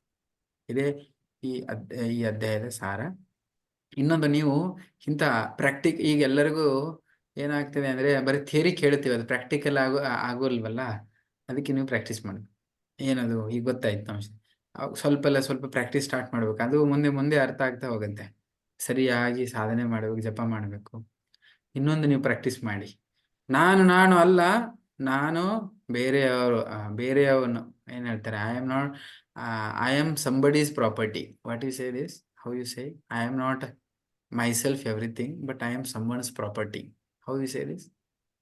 I belongs to someone. I don't own anything. ಏನು ಕನ್ನಡದಲ್ಲಿ ಹೆಂಗೆ ಹೇಳ್ತೀರಿ? ನಾನು ನಂದೇ ಅಂತದ್ದು ಯಾವುದೇ ವಿಷಯ ಇಲ್ಲ, ನಾನು ಇನ್ನೊಬ್ಬರಿಗೆ ಸೇರಿದವನು. ಅರ್ಥ ಆಗ್ತಿದೆ? ನಾನು ಇನ್ನೊಬ್ಬರಿಗೆ ಸೇರಿದವನು. ಇನ್ನೊಬ್ಬರು ಅಂದ್ರೆ ಯಾರು ಅವರು? ಭಗವಂತ. ಅದು ನಮ್ಮ ಹತ್ರ ಅವುಗಳನ್ನ ಹಗುರಕ್ಕೆ ಒಂದೊಂದು ಪ್ರಾಕ್ಟೀಸ್ ಮಾಡ್ಬೇಕು ನಾವು, ಬರೀ ಥಿಯರಿ ಅಲ್ಲ. ಅದಕ್ಕೆ ಬೆಸ್ಟ್ ಅಂದ್ರೆ ಪ್ರಾಕ್ಟೀಸ್ ಮಾಡಿ ನಾಮ ತಗೊಂಡು ಅವನಿಗೆ ಸೇರಿದ್ದೇನೆ ಅಂದ್ರೆ ಅವ್ನು ಹೇಳಿದ್ ಕೇಳಬೇಕು, ಕುತ್ಕೊಂಡು ಅವನ ಬಗ್ಗೆ ಚಿಂತನೆ ಮಾಡಿ ಸ್ವಲ್ಪ 4 ಮಾಲೆ ಜಪ ಮಾಡಿ. ಇನ್ನೊಂದು, ಅವನು ನನ್ನ ಜೀವನದಲ್ಲಿ ಕೇಂದ್ರ ಬಿಂದುದಾನೆ ಅಂದ್ರೆ ಇದನ್ನ ಇವತ್ತಿಂದ ಎಲ್ಲರೂ ರೆಗ್ಯುಲರ್ ಬರ್ತಾ ಇದ್ರಲ್ಲ, ಇನ್ನೊಂದು ಪ್ರಾಕ್ಟೀಸ್ ಮಾಡಿ. ನೀವು ಒಂದು ಸಣ್ಣ ವಿಷಯ ಹೇಳ್ತೀನಿ. ಏನಂದ್ರೆ, ಸಾಯಂಕಾಲ ಎಲ್ಲರೂ ಕ್ಲಾಸಿಗೆ ಬರ್ತೀರಲ್ವಾ, ಈ ಟೈಮಿಗೆ ಚೆನ್ನಾಗಿ ಮುಖ ತೊಳ್ಕೊಂಡು ಹನಿ ಮೇಲೆ ಅಂದ್ರೆ ತಿಲಕ್ ಹಚ್ಕೊಂಡು ಬನ್ನಿ. ಡೇ ತುಂಬಾ ಹಚ್ಕೊಂಡ್ ಬರಬೇಡಿ. ಕ್ಲಾಸಿಗೆ ಬರುವಾಗ ಹಚ್ಕೊಂಡು ಬಂದು ಕೂತ್ಕೊಳ್ಳಿ. ನಿಮ್ಮ ಭಾವನೆ ಬರುತ್ತೆ, ನನ್ನ ಜೀವನದಲ್ಲಿ ಇಷ್ಟೇ 1 ಗಂಟೆ. ನಮ್ಮ ಸುಭಾ ಪ್ರಭು ಮತ್ತು ಮಾತಾಜಿ ತುಂಬಾ ಜನ ಇದ್ದಾರೆ ಇಲ್ಲಿ, ಹಚ್ಕೊಂಡು ಬರ್ತಾ ಇರ್ತಾರೆ, ನೋಡ್ತಾ ಇದ್ದೀನಿ. ತಪ್ಪದೇ ಸಾಯಂಕಾಲ ನೋಡಿ ಎಷ್ಟು ಚೆನ್ನಾಗಿ ಬಂದು. ಸೊ ಸುಮಾರು ಜನ ಇದ್ದಾರೆ. ನೀವೇನ್ ಮಾಡ್ಬೇಕಂದ್ರೆ ಸಣ್ಣ ಪ್ರಾಕ್ಟೀಸ್. ಒಮ್ಮೆಂದೊಮ್ಮೆ ಇಷ್ಟು ದೊಡ್ಡ ತಿನ್ನಕ್ಕಾಗಲ್ಲ ನಮಗೆ. ಅದಕ್ಕೆ ಏನ್ ಮಾಡ್ಬೇಕಂದ್ರೆ, ನೀವೇನು ಊರಲ್ಲಿ ಹಾಕೊಂಡು ಸುತ್ತಕೊಳ್ಬೇಕಂತ ಏನೂ ಇಲ್ಲ. ನಾವು ಇಲ್ಲಿ ಬಂದಿದ್ದೇವೆ ಸತ್ಸಂಗದಲ್ಲಿ, ಒಂದು ಸಣ್ಣ ಪ್ರಾಕ್ಟೀಸ್ ಮಾಡಿ. ಸಾಯಂಕಾಲ ಚೆನ್ನಾಗಿ ಮುಖ ತೊಳ್ಕೊಂಡು ತಲೆ ಕಟ್ಕೊಂಡು ಬನ್ನಿ. ನಿಮ್ಗೊಂದು ಭಾವನೆ ಹೆಂಗ್ ಬರುತ್ತೆ, ನನ್ನ ಕೇಂದ್ರ ಬಿಂದು ಭಗವಂತ, ಅವನ ಚರಣಗಳನ್ನ ನಾನು ಹಣೆ ಮೇಲೆ ಇಟ್ಕೊಳ್ತಾ ಇದ್ದೀನಿ. ಬಸ್ ಸಣ್ಣ ಪ್ರಾಕ್ಟೀಸ್, ದೊಡ್ಡದು ಮಾಡ್ಬೇಕಂತ ಎಂಥದ್ದು ಇಲ್ಲ. ಬೆಳಿಗ್ಗೆ ಮಾಡಿ, ಬೆಳಿಗ್ಗೆ ಎದ್ಕೊಂಡು ಸ್ನಾನ ಮಾಡ್ತೀರಲ್ವಾ, ಅಥವಾ ಜಪಕ್ಕೆ ಕುಂದ್ರಿ. ಸುಮಾರು ಜನ 5 ಗಂಟೆಗೆ 5:30 ಜಪ ಕಾರ್ಯಕ್ಕೆ ಬರ್ತಾ ಇದ್ರಿ. ಇಲ್ಲಿ ಎದ್ದ ತಕ್ಷಣ ಮುಖ ತೊಳ್ಕೊಂಡು, ಅವಾಗ ಎಲ್ಲಿ ಹೊರಗೆ ಹೋಗುದಿಲ್ಲ, ಏನ್ ಕತೆ ಇದೆ, ಮುಖ ತೊಳ್ಕೊಂಡು ಚೆನ್ನಾಗಿ 1 ಮಿನಿಟು ಆಗಲ್ಲ, ಅದು ತಲೆ ಕಚ್ಕೊಂಡು ಕುತ್ಕೊಂಡು ಜಪ ಮಾಡಿ. ಚೆನ್ನಾಗಿ ಮೂಡ್ ಬರುತ್ತೆ. ಸಾಯಂಕಾಲ ಬಂದಾಗ ಹೀಗೆ ಮಾಡಿ ಕೂತ್ಕೊಳ್ಳಿ. ಸಣ್ಣ ಪ್ರಾಕ್ಟೀಸ್. ಆಮೇಲೆ ಏನಾದ್ರು ಮಾಡಿ ತೊಳ್ಕೊಳ್ಳಿ, ಏನೋ ನಿಮ್ಗೆ ಇಷ್ಟ ಇಲ್ಲ, ಬಟ್ ಅಟ್ಲೀಸ್ಟ್ ಸಣ್ಣ ಪ್ರಾಕ್ಟೀಸ್ ಇದೆಯಲ್ಲ, ನಿಮ್ಮನ್ನ ತುಂಬಾ ಮುಂದೆ ಕರ್ಕೊಂಡು ಹೋಗುತ್ತೆ. ಇದನ್ನ ಪ್ರಾಕ್ಟೀಸ್ ಮಾಡಿ ಎಲ್ಲರೂ. ಓಕೆ, ಹರೇ ಕೃಷ್ಣ. ಪ್ರಶ್ನೆಗಳಿದ್ರೆ ಕೇಳಿ.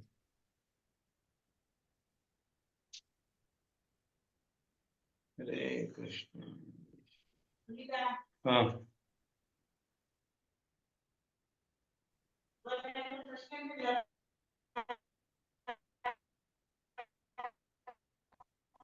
ಸೊ ಯಾರಿಗೇನಿಲ್ವಾ? ಹರೇ ಕೃಷ್ಣ ಪ್ರಭುಜಿ. ಪ್ರಭುಜಿ, ಅದು 7ನೇ ಪೇಜ್ ಅಲ್ಲಿ ಈ ತ್ರಿಗುಣಗಳನ್ನು ಜಯಿಸಿ ಮೇಲೇರೋ 3 ಗುಣಗಳಿಗೆ ಅತೀತನಾಗಿರೋ, ಲಾಭಗಳಿಗೆ ಹಾಗೂ ರಕ್ಷಣೆ ಬಗೆಗಿನ ಎಲ್ಲಾ ದ್ವಂದ್ವಗಳಿಂದ ಆತಂಕಗಳಿಂದ ಮುಕ್ತನಾಗು ಅಂತ ಹೇಳಿದ್ದಾನೆ ಪ್ರಭುಜಿ. ಅಂದ್ರೆ ಅರ್ಜುನನಿಗೆ ಹೇಳ್ತಾನೆ ಕೃಷ್ಣ. ಆದ್ರೆ ಮತ್ತೊಂದ್ ಕಡೆ ಉಂಟು ಪ್ರಭುಜಿ, ನೀನು ಶಸ್ತ್ರವನ್ನು ಹಿಡ್ಕೊಂಡು ಶಸ್ತ್ರ ತಕೋ ಅಂತ ಹೇಳ್ತಾನೆ. ಅಂದ್ರೆ ಯಾವ ತರ ಅದನ್ನು ದ್ವಂದ್ವನೇ ಅಲ್ಲ ಪ್ರಭುಜಿ? ಅಂದ್ರೆ ಯಾವ ತರ? ಈ ಶ್ಲೋಕಕ್ಕೆ ಆ ಶ್ಲೋಕಕ್ಕೆ ಏನು ಸಂಬಂಧನೇ ಇಲ್ಲ, ಫಸ್ಟ್ ವಿಷಯ. ಓಕೆ, ಇದರಲ್ಲಿ ಏನ್ ಹೇಳ್ತಾ ಇದಾರೆ ಅಂದ್ರೆ, ತ್ರಿಗುಣಗಳಿಂದ ಹೊರಗಡೆ ಬಾ ಅಂತ ಹೇಳಿದ್ರೆ, ಈ ಲಾಭ ಹಾನಿ ಇದೆಯಲ್ಲ, ಕ್ಯಾಲ್ಕುಲೇಷನ್ ಮೆಂಟಾಲಿಟಿ ಇದೆ ನಮ್ಮ ಹತ್ರ. ಇದನ್ನ ಮಾಡಿದ್ರೆ ನಂಗೆ ಲಾಭ ಆಗತ್ತೆ, ಇದನ್ನ ಮಾಡಿದ್ರೆ ಲಾಸ್ ಆಗತ್ತೆ, ಲಾಭ ಆಗತ್ತೆ, ಲಾಸ್ ಆಗತ್ತೆ. ಕ್ಯಾಲ್ಕುಲೇಷನ್ ಮೆಂಟಾಲಿಟಿ ಯಾಕೆ ನಮಗೆ ಬರುತ್ತೆ ಅಂದ್ರೆ, ಪ್ರತಿಯೊಂದು ಸನ್ನಿವೇಶದಲ್ಲಿ ಎಲ್ಲರೂ ನಾವು ಥಿಂಕ್ ಮಾಡ್ತೀವಿ. ಏನೋ ಕಾರ್ಯಕ್ರಮ ಮಾಡಿ, ಯಾವುದೇ ವಿಷಯ ಮಾಡಿ, ಎಲ್ಲೇ ಹೋಗ್ಲಿ ಏನೇ ಆಗಲಿ, ಅಲ್ಲಿ ನನಗೇನಿದೆ, ಎಲ್ಲರ ಕ್ಯಾಲ್ಕುಲೇಷನ್ ಇದೆಯಲ್ಲ. ನಾವೆಲ್ಲರೂ ಬೇರೆ ಬೇರೆ ರೀತಿಯಲ್ಲಿ ಥಿಂಕ್ ಮಾಡ್ತೀವಿ. ಇದು ಯಾಕೆ ಉದ್ಭವ ಆಗುತ್ತೆ ಅಂತ ಹೇಳಿದ್ರೆ, ಈ ತ್ರಿಗುಣಗಳು ಏನದು, ರಜೋತಮ ಎಸ್ಪೆಷಲ್ ಆಗಿ ರಜೋತಮ ಗುಣಗಳಿಂದ ಈ ಉದ್ಭವ ಆಗ್ತದೆ. ಅದಕ್ಕೆ ನೀನೇನಾಗು ಈ ಕ್ಯಾಲ್ಕುಲೇಷನ್ ಮೆಂಟಾಲಿಟಿ ಇದೆಯಲ್ವಾ, ಅದನ್ನ ಬಿಸ್ನೆಸ್ ಮೆಂಟಲ್ ಬಿಡು. ಅಂದ್ರೆ ಈ ಗುಣಗಳಿಂದ ಅತೀತನ ಗುಣಾತೀತ ಅಂದ್ರೆ ಅದ್ರ ಮೇಲೆ ಹೊರಗೆ ಬಾ. ಓಕೆ, ಇದು ಯಾವುದಕ್ಕೂ ನೀನು ಅಂಟುಕೊಳ್ಳೋಂಗಿಲ್ಲ. ಅಂದ್ರೆ ಅದರಲ್ಲಿ ಲಾಭ ಹಾನಿ ಕ್ಯಾಲ್ಕುಲೇಷನ್ ಮಾಡಬೇಡ ಅಂತ ಅದೊಂದು. ಈಗ ನೀವು ಇನ್ನೊಂದು ಒಳ್ಳೆ ಕ್ವಶನ್ ಕೇಳಿದ್ದು, ಹಾಗಿದ್ದವನ್ ಲಾಭ ಹಾನಿ ವಿಚಾರ ಇಲ್ಲ ಅಂದ್ರೆ ನೀ ಶಸ್ತ್ರ ಹಿಡ್ಕೊಂಡು ಯಾಕೆ ಯುದ್ಧ ಮಾಡು? ಕ್ವಶನ್ ಬರುತ್ತೆ. ಶಸ್ತ್ರ ಹಿಡ್ಕೊಳ್ಳೋದು ಲಾಭ ಹಾನಿಗೋಸ್ಕರ ಕೃಷ್ಣ ಹೇಳಿಲ್ಲ ಅಲ್ಲಿ. ಧರ್ಮ ನಿಂದದು ಯಾಸ್ ಅ ಕ್ಷತ್ರಿಯ, ಧರ್ಮ ನಿಂದದು, ಅದಕ್ಕೋಸ್ಕರ ನೀ ಧರ್ಮ ಆಚರಣೆ, ಅದು ಧರ್ಮ ಬಿಟ್ಟು ಹೋಗ್ತಾ ಇದೆ. ಲಾಭ ಹಾನಿ ವಿಷಯನೇ ಇಲ್ಲ ಅಲ್ಲಿ. ಅವನಿಗೂ ಬೇಕಾಗಿಲ್ಲ, ಇವನಿಗೂ ಬೇಕು. ಲಾಭ ಹಾನಿ ಕ್ವಶನ್ನೇ ಇಲ್ಲ ಅಲ್ಲಿ ಶಸ್ತ್ರ ಹಿಡ್ಕೊಳ್ಳಿಕ್ಕೆ. ಅದು ಅದಕ್ಕೆ ಮಹಾಭಾರತ ಎಂತ ಯುದ್ಧ ಅಂತ ಕರೀತಾರೆ ಅದಕ್ಕೆ? ಧರ್ಮ ಹಾ, ಮತ್ತೆ ಅಲ್ಲಿ ಲಾಭ ಹಾನಿ ಕ್ವಶನ್ನೇ ಇಲ್ಲ. ಧರ್ಮ ಯುದ್ಧ ಅಂದ್ರೆ ನಂದು ಒಂದು ಧರ್ಮ ಅಲ್ಲ, ಜಗತ್ತಿನ ಕಲಿ ಎಲ್ಲರಿಗೂ ಧರ್ಮ ಸಂಬಂಧ ಇದೆ ಅಲ್ಲಿ, ಒಬ್ಬರಿಗೆ ಕನೆಕ್ಷನ್ ಇರೋದಿಲ್ಲ. ಅದಕ್ಕೆ ಧರ್ಮ ಯುದ್ಧ. ಅಲ್ಲಿ ಲಾಭ ಹಾನಿ ಅಂತ ಬಂದಾಗ ಇಡೀ ಊರ ಜನರ ಬಗ್ಗೆ ಕ್ಯಾಲ್ಕುಲೇಷನ್ ಮಾಡಿ ಯಾರು ಥಿಂಕ್ ಮಾಡ್ತಾರ? ಲಾಭ ಹಾನಿ ತನ್ನ ಬಗ್ಗೆ ತಾನೇ ಅಷ್ಟೇ ವಿಚಾರ ಮಾಡ್ತಾನೆ. ಹಾಗಾಗಿ ಅದು ಧರ್ಮ ಯುದ್ಧ, ಅಲ್ಲಿ ಈ ಕಾನ್ಸೆಪ್ಟ್ ಅಲ್ಲ ಅದು. ಓಕೆ, ಅದು ಧರ್ಮ ಪಾಲನೆ ಮಾಡ್ಲಿಕ್ಕೆ ಹೇಳ್ತಾರೆ. ಓಕೆ, ಸರಿ ಪ್ರಭುಜಿ, ಧನ್ಯವಾದ. Yes, very good. Next. Hare Krishna Prabhuji. Yes Prabhuji, ನಾನು ರೀಸೆಂಟ್ ಆಗಿ ಒಂದ್ ಕ್ಲಾಸಲ್ಲಿ ಕೇಳ್ತಾ ಇದ್ದೆ, ಏನಂತ ಅಂದ್ರೆ ಜೀವಿಗಳ ಫ್ರೀ ವಿಲ್ ನ ಮೇಲೆ ಭಗವಂತ ಇಂಟರ್ಫಿಯರ್ ಮಾಡಲ್ಲ, ಆದ್ರೆ ಭಗವಂತನ ಭಕ್ತರು ಇಂಟರ್ಫಿಯರ್ ಮಾಡ್ತಾರೆ ಅಂತ ಹೇಳ್ಬಿಟ್ಟು. ಮಾಯಾದೇವಿ ಭಗವಂತನ ಶುದ್ಧ ಭಕ್ತಳಿದ್ದಾಳಲ್ವಾ ಪ್ರಭುಜಿ, ಅದಕ್ಕೆ ಅವಳು ನಮ್ ಫ್ರೀ ವಿಲ್ ಮೇಲೆ ಇಂಟರ್ಫಿಯರ್ ಮಾಡ್ತಾಳೋ ಅಥವಾ ಅಲ್ಟಿಮೇಟ್ ಆಗಿ ಚಾಯ್ಸ್ ನಮ್ ಹ್ಯಾಂಡ್ ಅಲ್ಲೇ ಇರುತ್ತೋ? ಸಿ, ಅವಳು ಕೂಡ ನಮ್ಮ ಫ್ರೀಡಮ್ ಇದೆ ಅಲ್ವಾ, ಇಂಟರ್ಫಿಯರ್ ಆಗಲ್ಲ ಅವಳು. ಬಟ್ ಸಣ್ಣದಾಗಿ ಒಂದು ಟೆಸ್ಟ್ ಮಾಡ್ತಾಳೆ ಅಷ್ಟೇ. ಸೊ ಮಾಯಾದೇವಿ ಶುದ್ಧ ವೈಷ್ಣವಿ. ಹಾ, ನಿಮ್ಮ ಹೆಸರು ಅದೇ ಇದೆ ನೋಡಿ. ಓಕೆ, ಸೊ ವೈಷ್ಣವಿ ಅವಳು ಭಗವಂತನ ಅವ್ರ ಶುದ್ಧ ಭಕ್ತಳು ಇರೋದ್ರಿಂದ. ನಾ ಮೊನ್ನೆ ನೀವು ಯಾವ ಕ್ಲಾಸಲ್ಲಿ ಇಲ್ಲ ಅನ್ಸುತ್ತೆ, ಅದನ್ನ ನಾನು ಹೇಳ್ಕೊಟ್ಟಿದ್ದೆ. ದೊಡ್ಡ ವ್ಯಕ್ತಿ ಹತ್ರ ಯಾರಾದ್ರೂ ನೀವು ಹೋಗ್ತೀರಂದ್ರೆ ಸ್ಕ್ರೀನ್ ಮಾಡಿ ಕಳಿಸ್ತಾರೆ ನಮಗೆ. ಉದಾಹರಣೆ PM ಹತ್ರ ಹೋಗ್ತಾ, ಅದೇ ಉದಾಹರಣೆ ಕೊಟ್ಟಿದ್ದೆ. ಹೌದು, PM ಹತ್ರ ಹೋಗ್ತೇನೆ ಅಂತಂದು ಎಲ್ಲರಿಗೂ ಆಸೆ ಇರುತ್ತೆ. ಬಟ್ ಅವನ ಹತ್ರ ಎಲ್ಲರಿಗೂ ಬಿಡ್ತಾರೆ, ಅವ್ರ ಹತ್ರ ಹೋಗ್ಲಿಕ್ಕೆ ನಮಗೆ ಇಲ್ಲ.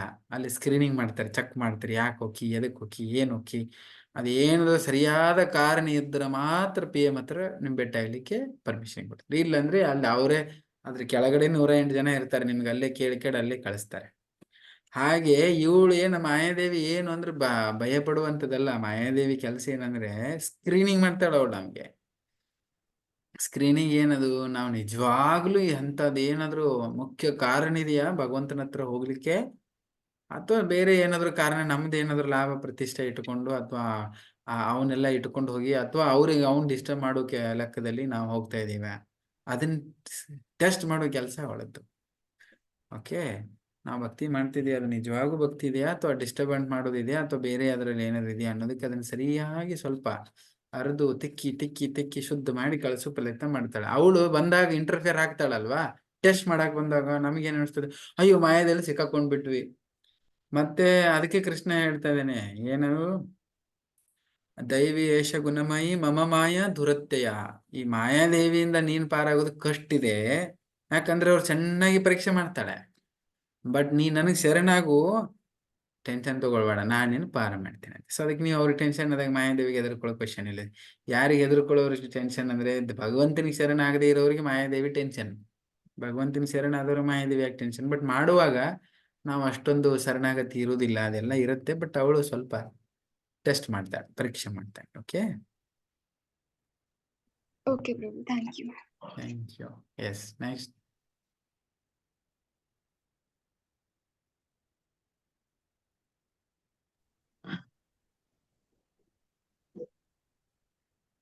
ಪ್ರಭುಜಿ, ಒಂದು ಕ್ವಶನ್ ಇದೆ. ಹಾ, ಪ್ರಭುಜಿ, ಇದು ಲಾಸ್ಟ್ ಬುಕ್ ಅಲ್ಲಿ ಓದಿದೀವಲ್ಲ ನಾವು, ಅಂದ್ರೆ ಲಾಸ್ಟ್ ಜನ್ಮದಲ್ಲಿ ನಾವು ಸ್ವಲ್ಪ ಆದ್ರೂ ಆಧ್ಯಾತ್ಮಿಕ ಅಥವಾ ಭಕ್ತಿ ಮಾಡಿದ್ರೆ ಅದು ಈ ಜನ್ಮಕ್ಕೆ ನಮ್ಗೆ ಅದು ಅಲ್ಲಿಂದ ಸ್ಟಾರ್ಟ್ ಆಗ್ತೀವಿ ಅಂತ.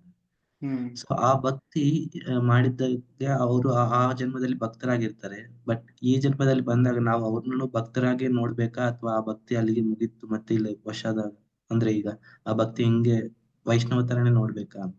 ಈಗ ಯಾಕಂದ್ರೆ ಈ ಜನ್ಮದಲ್ಲಿ ಕೆಲವ್ರನ್ನ ನಾವು ನೋಡ್ತೀವಿ, ಕುಡಿದಿರ್ತಾರೆ, ಮತ್ತೆ ಏನಾದ್ರು ಕೆಟ್ಟ ಕೆಲಸ ಮಾಡ್ತಿರ್ತಾರೆ, ಎಲ್ಲರನ್ನು ಹೊಡೆದು ಬಡಿದು ಮಾಡ್ತಿರ್ತಾರೆ. ಬಟ್ ಅವ್ರಿಗೆ ಮಾನವ ಜನ್ಮ ಸಿಕ್ಕಿತ್ತಂದ್ರೆ ಅವ್ರು ಲಾಸ್ಟ್ ಜನ್ಮದಲ್ಲಿ ಏನೋ ಒಂದು ಸುಕೃತ ಮಾಡಿದ್ದಕ್ಕೆ ಈ ಮಾನವ ಜನ್ಮ ಸಿಕ್ಕಿರುತ್ತಲ್ಲ. ಸೊ ಹಾಗ ನಾವು ಅವ್ರನ್ನ ವೈಷ್ಣವ ತರನೇ ನೋಡ್ಬೇಕಾ ಅಥವಾ ಹೇಗ್ ನೋಡ್ಬೇಕು ಆತರ? ಇದೇ ವೈಷ್ಣವದಲ್ಲಿ ನಾವು ಅಡ್ವಾನ್ಸ್ಮೆಂಟ್ ಆಗೋದು ಇದೇ ಗುಣ ಬರುತ್ತೆ. ಅದಕ್ಕೆ ಆಕ್ಚುಲಿ ನಾವು ಎಲ್ಲರಿಗೂ ಭಕ್ತರಿಗಂತರೂ ತುಂಬಾ ಇದನ್ ಕೊಡಬೇಕು. ಓಕೆ, ಗೌರವ ಕೊಡ್ತೀವಿ. ಒಂದ್ ವೇಳೆ ಆ ಮನುಷ್ಯ ಇದ್ದಾನಂದ್ರೆ ಅವನಿಗೆ ಕೀಳಾಗಿ ಅವನು ಕೊಲ್ಲೋದು ಬಿಡೋದು ಹೋಗಿ ಬೇರೆ ಜೀವಿಗಳನ್ನ ದೂರ ಬಿಟ್ಟಾಗಿ ಬೇರೆ ಜೀವಿಗಳ ಇವನ್ ಮನುಷ್ಯನಿಗೂ ಕೂಡ ತುಂಬಾ ಗೌರವ ಕೊಡ್ತೇವೆ. ಅದಕ್ಕೆ ವೈಷ್ಣವನ ಒಂದು ಗುಣ ಅದು. ಪರ ದುಃಖೆ ಉಪಕಾರ ಕರೆ ತೊಯಿ ಮನ ಅಭಿಮಾನನ ಆ ನೀರೇ. ಏನ್ ಹಿಂಗಂದ್ರೆ ಅರ್ಥ, ಆ ವೈಷ್ಣವರ ಗುಣ ಅದನ್ನ ಓದಿ ನೀವು, ಅದ್ರಲ್ಲಿ ಹೇಳ್ತಾರೆ ಅವನಿಗೆ ಮಾನ ಅವಮಾನ ಯಾವುದು ಕನ್ಸಿಡರ್ ಆಗಲ್ಲ. ಓಕೆ, ಬೇರೆದವ್ರ ದುಃಖ ನೋಡಿ ಅವನಿಗೆ ದುಃಖ ಆಗತ್ತೆ. ಅದಕ್ಕೆ respect, the culture of respect ಯಾವಾಗಾರ ನೆನ್ಪು ಮಾಡಿ. ಅದರ ಮೇಲೆ ಒಂದು ನಾನು ಕ್ಲಾಸ್ ಇದೆ ಹೇಳ್ತೇನೆ ನಿಮಗೆ. Culture respect culture of respect. ಯಾಕೆ ಎಲ್ಲರಿಗೂ ಯಾರ್ಯಾರು ರೆಸ್ಪೆಕ್ಟ್ ಕೊಡಬೇಕು ಅನ್ನೋದರಲ್ಲಿ ವಿಷಯ ಇದೆ. ಹೆಂಗೆ ಯಾರ್ಯಾರಿಗೂ ರೆಸ್ಪೆಕ್ಟ್ ಯಾಕೆ ಕೊಡಬೇಕು ಅಂತ ಫಸ್ಟ್ ನಿಮ್ಗೆ ಎಲ್ಲರಿಗೂ ನಾವು ಕಲಿಸ್ತಾರೆ. ತಂದೆ ತಾಯಿಗಳಿಗೆ ಗೌರವ ಕೊಡ್ಬೇಕು, ಯಾಕಂದ್ರೆ ನಾವು ಜನ್ಮ ಒಂದು ಹಾಗೆ. ಅದೇ ರೀತಿ ಟೀಚರ್ಸ್ ಕಲಿಸಿದ ಗುರುಗಳಿಗೆ ರೆಸ್ಪೆಕ್ಟ್ ಕೊಡ್ಬೇಕು ಅಂತ ಮತ್ತೆ ಹೇಳ್ತಾರೆ. ಅದಾದ್ಮೇಲೆ ಯಾರಿಗೆ ರೆಸ್ಪೆಕ್ಟ್ ಕೊಡ್ಬೇಕು, ಮತ್ತೆ ಮನೆ ಸುತ್ತಮುತ್ತನವ್ರು ಇದ್ದಾರೆ ಅವ್ರಿಗೆ ರೆಸ್ಪೆಕ್ಟ್ ಕೊಡ್ಬೇಕು. ಅವ್ರು ಇರೋದ್ರಿಂದ ನನಗೆ ಒಡನಾಟ ಇದೆ, ಒಂದೇನೋ ಕಲ್ತಿದ್ದೇನೆ, ಮಾತಾಡ್ಲಿಕ್ಕೆ ಕಲ್ತಿದ್ದೇನೆ, ಆಟ ಆಡ್ಲಿಕ್ಕೆ ಕಲ್ತಿದ್ದೇನೆ, ಅವ್ರಿಗೆ ಗೌರವ ಕೊಡ್ಬೇಕು. ಮತ್ತೆ ಯಾರಿಗೆ ಕೊಡಬೇಕು, ದನಗಳಿಗೆ ಆಕಳುಗಳಿಗೆ ರೆಸ್ಪೆಕ್ಟ್, ಯಾಕಂದ್ರೆ ಅವುಗಳಿಂದ ಹಾಲು ಕುಡಿಸಿದೆ ನಾನು, ಅದಕ್ಕೆ ಬೆಳೆದಿದ್ದೇನೆ, ಅದಕ್ಕೆ ಅವ್ಗೆ ಗೌರವ ಕೊಡ್ಬೇಕು. ಈ ನೇಚರಿಗೆ ಗೌರವ ಕೊಡಬೇಕು. ಯಾಕೆ ಹೇಳಿ, ಆ ನೇಚರನ್ನು ಸವಿತಾ ಇದ್ದೇನೆ ಪ್ರತಿನಿತ್ಯ. ಎಲ್ಲ ಬಾಡಿ ಹೋಗಿಬಿಟ್ರೆ ನನಗೆ ಮನಸ್ಸು ಬರುತ್ತಾ? ಯಾರಿಗಾದ್ರೂ ಡೆಸರ್ಟ್ ತರ ಎಲ್ಲ ಮರುಭೂಮಿಯಲ್ಲಿ ಹೋಗಿ ಯಾರಿಗೆ ಎಷ್ಟು ಇಂಟ್ರೆಸ್ಟ್ ಇರುತ್ತೆ? ಅವು ಇದೆ ಅಂದ್ರೆ ನಾವು ಎಲ್ಲರೂ ಕಾಡಿಗೆ ಹೋದ್ರೆ ಅಥವಾ ಬೀಚ್ ಹತ್ರ ಹೋದ್ರೆ, ನದಿ ತೀರಕ್ಕೆ ಹೋದ್ರೆ ಎಷ್ಟು ಚೆನ್ನಾಗಿ ಅನಿಸ್ತದೆ, ಖುಷಿ ಆಗತ್ತೆ. ಬಟ್ ಆ ರೆಸ್ಪೆಕ್ಟ್, ಆ ಗೌರವ, ಕೃತಜ್ಞತೆ ಅವ್ರಿಗೆ ಕೊಟ್ಟೇ ಬರೋದಿಲ್ಲ ನಾವು. ನನಗೆ ಚೆನ್ನಾಗಾಯ್ತು ಬಂದ್ಬಿಟ್ವಿ. ಓಕೆ, ನದಿಗೆ ಇದು ಬೇರೆ ಬೇರೆ ಹಂತದ ಒಂದು ಗೌರವ ಇದು. ಮತ್ತೆ ಗೌರವ ಯಾರಿಗೆ? ಉಸಿರಾಡ್ತಾ ಇದ್ದೇವೆ ಗಾಳಿಗೆ, ಕುಡಿತಾ ಇರುವ ನೀರಿಗೆ, ಎಲ್ಲದಕ್ಕೂ ಗೌರವ ಕೊಡಬೇಕು. ಇವನ್ ಹೇಳ್ತಾರೆ ಅವೆಲ್ಲರಿಗೂ ಬೇರೆ ಬೇರೆ ಬೇರೆ ರೀತಿಯಲ್ಲಿ ಗೌರವ ಕೊಡಬೇಕು. ಭಕ್ತಿ ರಸಾಂಶದಲ್ಲಿ ಇಂಥದೆಲ್ಲ ಇನ್ನೂ ಡೀಟೇಲ್ ಆಗಿ ವಿಚಾರ ಬರುತ್ತೆ. ಯಾವ ರೀತಿ ಗೌರವ, ಇವನ್ ಸ್ನಾನ ಹೆಂಗ್ ಮಾಡ್ಬೇಕು, ಹೆಂಗೆ ಗೌರವ, ನೀರಿಗೂ ಕೂಡ ಹೆಂಗೆ ಗೌರವ ಕೊಡ್ಬೇಕು ಅನ್ನೋ ವಿಷಯ ಬರುತ್ತೆ. ಸೊ ನಾವು ಹಾಕೊಳ್ಳುವಾಗ ನೀರು ತಗೊಂಡು ನಮ್ಮ ಹೊಲಸನ್ನು ತೊಳ್ಕೊಳ್ಳೋದು ಅಷ್ಟೇ ಅಂತ ಒಂದು ಅಬ್ಜೆಕ್ಟ್ ಆಗಿ ನೋಡಬಾರ್ದು. ನೀರಂದ್ರೆ ಅದು ಒಂದು ವ್ಯಕ್ತಿತ್ವ, ಅದಕ್ಕೂ ಕೂಡ ಹೆಂಗೆ ಗೌರವ ಕೊಡಬೇಕು ಅಂತ. ಸೊ ಈ ಗೌರವ ನಾವು ಭಕ್ತಿಯಲ್ಲಿ ಮುಂದೆ ಮುಂದೆ ಪ್ರಗತಿ ಆಗುವಾಗ ಪ್ರತಿಯೊಂದು ನಾವು ಕಾನ್ಸಿಯಸ್ ಆಗಿ ಸ್ಟಾರ್ಟ್ ಮಾಡ್ತೇವೆ. ಕಾನ್ಸಿಯಸ್ ಪ್ರಜ್ಞೆ ಬರಕ್ಕೆ ಸ್ಟಾರ್ಟ್ ಆಗುತ್ತೆ. ಪ್ರತಿಯೊಂದಕ್ಕೂ ನಾವು ಹೇಗೆ ಗೌರವ ಕೊಡಬೇಕು ಅನ್ನೋ ಭಾವನೆ ನಮ್ಮ ಹತ್ರ ಬರಬೇಕು. ಎಲ್ಲದಕ್ಕೂ ವಿಷಯ ವಸ್ತುಗಳಿಗೆ ನಾವು ಗೌರವ ಕೊಡ್ತೀವಿ ಅನ್ನೋ ವಿಷಯದಾಗ ಮನುಷ್ಯರಿಗೆ ಕೊಡಲೇಬೇಕು.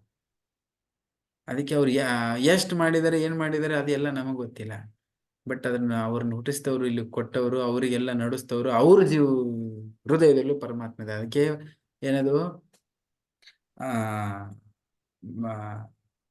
ಬ್ರಾಹ್ಮಣಿ ನೈ ಪಂಡಿತ ದರ್ಶನ. ಈ ಶ್ಲೋಕ ಏನದು? ಪಂಡಿತ ದರ್ಶನ. ಬ್ರಾಹ್ಮಯನ್ ಸರ್ವಭೂತಾನಿ ಹೃದಯಶಾಸ್ತ್ರ ನಾನು ಅದೆಲ್ಲ ಎಲ್ಲಾ ಪಶು ಪ್ರಾಣಿಗಳನ್ನು ಒಂದೇ ತರ ನೋಡ್ತಾನೆ, ಅವನೇ ಬುದ್ಧಿವಂತ ಪಂಡಿತ ಅಂತ ಕರೀತಾನೆ. ಸಂಪನ್ನೆ ಬ್ರಾಹ್ಮಣಿ ಪಂಡಿತ ಸಮದರ್ಶಿನಿ. ವಿದ್ಯೆ ಅಂದ್ರೇನು? ವಿದ್ಯಾ ವಿನಯ ಸಂಪನ್ನೆ. ವಿದ್ಯಾ ವಿನಯ ಇರುತ್ತೆ. ವಿದ್ಯೆ ಇದೆ ಅಂದ್ರೆ ವಿದ್ಯೆ. ಈಗ ನಾವು ಭಕ್ತಿ ಮಾಡ್ತೇವೆ, ವಿದ್ಯೆ ಇಲ್ದೇನೆ ಭಕ್ತಿ ಮಾಡಕ್ ಆಗಲ್ಲ. ವಿದ್ಯೆ ಇದೆ, ವಿದ್ಯಾ ವಿನಯ ಸಂಪನ್ನೆ. ಬ್ರಾಹ್ಮಣೇ ಗವಿ ಹಸ್ತಿನಿ. ಒಬ್ಬ ಬ್ರಾಹ್ಮಣಿಗೂ ಗವಿ, ಹಸ್ತಿ, ಏನೇನವು, ಆನೆ, ಮತ್ತೆ ಒಂದು ಚಂಡಾಳ, ಒಂದು ನಾಯಿ, ಎಲ್ಲದಕ್ಕೂ ಗೌರವ ಕೊಡ್ತಾನ. ಪಂಡಿತ ಸಮದರ್ಶಿನ, ಆವಾಗ ಅವನಿಗೆ ಪಂಡಿತ ಅಂತ ಕರೀತಾರೆ. ಓಕೆ, ಅದು ಅಂತ ಗೌರವ ನಮಗೆ ಬರಲೇಬೇಕು. ಓಕೆ, ಹರೇ ಕೃಷ್ಣ. ನೆಕ್ಸ್ಟ್ ಹೇಳಿ ಗೀತಾ ಮತ್ತೆ. ಪ್ರಭುಜಿ, ಇವರು ಶ್ರೀ ರಾಮಚಂದ್ರ ಆಶ್ರಮದ ಮಠ ಅಂಬಕ್ಕ ಇದಾರಲ್ಲ ಪ್ರಭುಜಿ, ಅವರೊಂದು ನಿಮ್ಗೆ ಎಣ್ಬೀಲ್ ಕೊಟ್ಟಿದ್ದಾರೆ, ಗೌರವ ಪ್ರಭು ಕೊಡಿ ಹೇಳಿ. ಅದ್ರಲ್ಲಿ ನಿಮ್ ಪ್ರವಚನ ಇದೆ ಪ್ರಭುಜಿ, 10ನೇ ತಾರೀಕಿಗೆ ಶುಕ್ರವಾರ ಏಕಾದಶಿ ದಿನ 7:30 8:30 ತನಕ ಅಂತ ಹೇಳಿದ್ರು. ಹೆಣ್ಬಿಲ್ ಕೊಟ್ಟಿದ್ದಾರೆ ನಿಮ್ ಕೊಡಿ, ನೀವು ಬರ್ಲಿಲ್ಲ ಹೇಳಿದೆ ಪ್ರಭುಜಿ, ಓಕೆ ಹೇಳ್ತೇನೆ. Yes, thank you. ಅದು ಅವ್ರ ಹೆಣ್ಬಿಡಲ್ಲಿ ನಮ್ ಪ್ರವಚನ ಇದೆಯಾ? ಹೌದು, ಏಕಾದಶಿ ದಿನ 10ನೇ ತಾರೀಕು ಶುಕ್ರವಾರ ಎಸ್ 7:30 ಇಂದ 8:30. ಗೊತ್ತಿದೆ. ಅವರು ಪ್ರಿಂಟ್ ಮಾಡೋಕಿನ ಮೊದಲು ಹೇಳಿದೆ. ನಂಗೆ ಹೇಳಿದ್ರು, ಇನ್ವೈಟ್ ನಂಗೆ ಕೇಳಿ ಹಾಕಿದ್ದಾರೆ 10ನೇ ತಾರೀಕಿಗೆ ಇದೆ. ಮತ್ತೆ ನಾನು ಹೇಳಿ ಅಂತ ಹೇಳಿದ್ರು ಪ್ರಭುಜಿ. ಎಸ್ ಗೊತ್ತಿದೆ.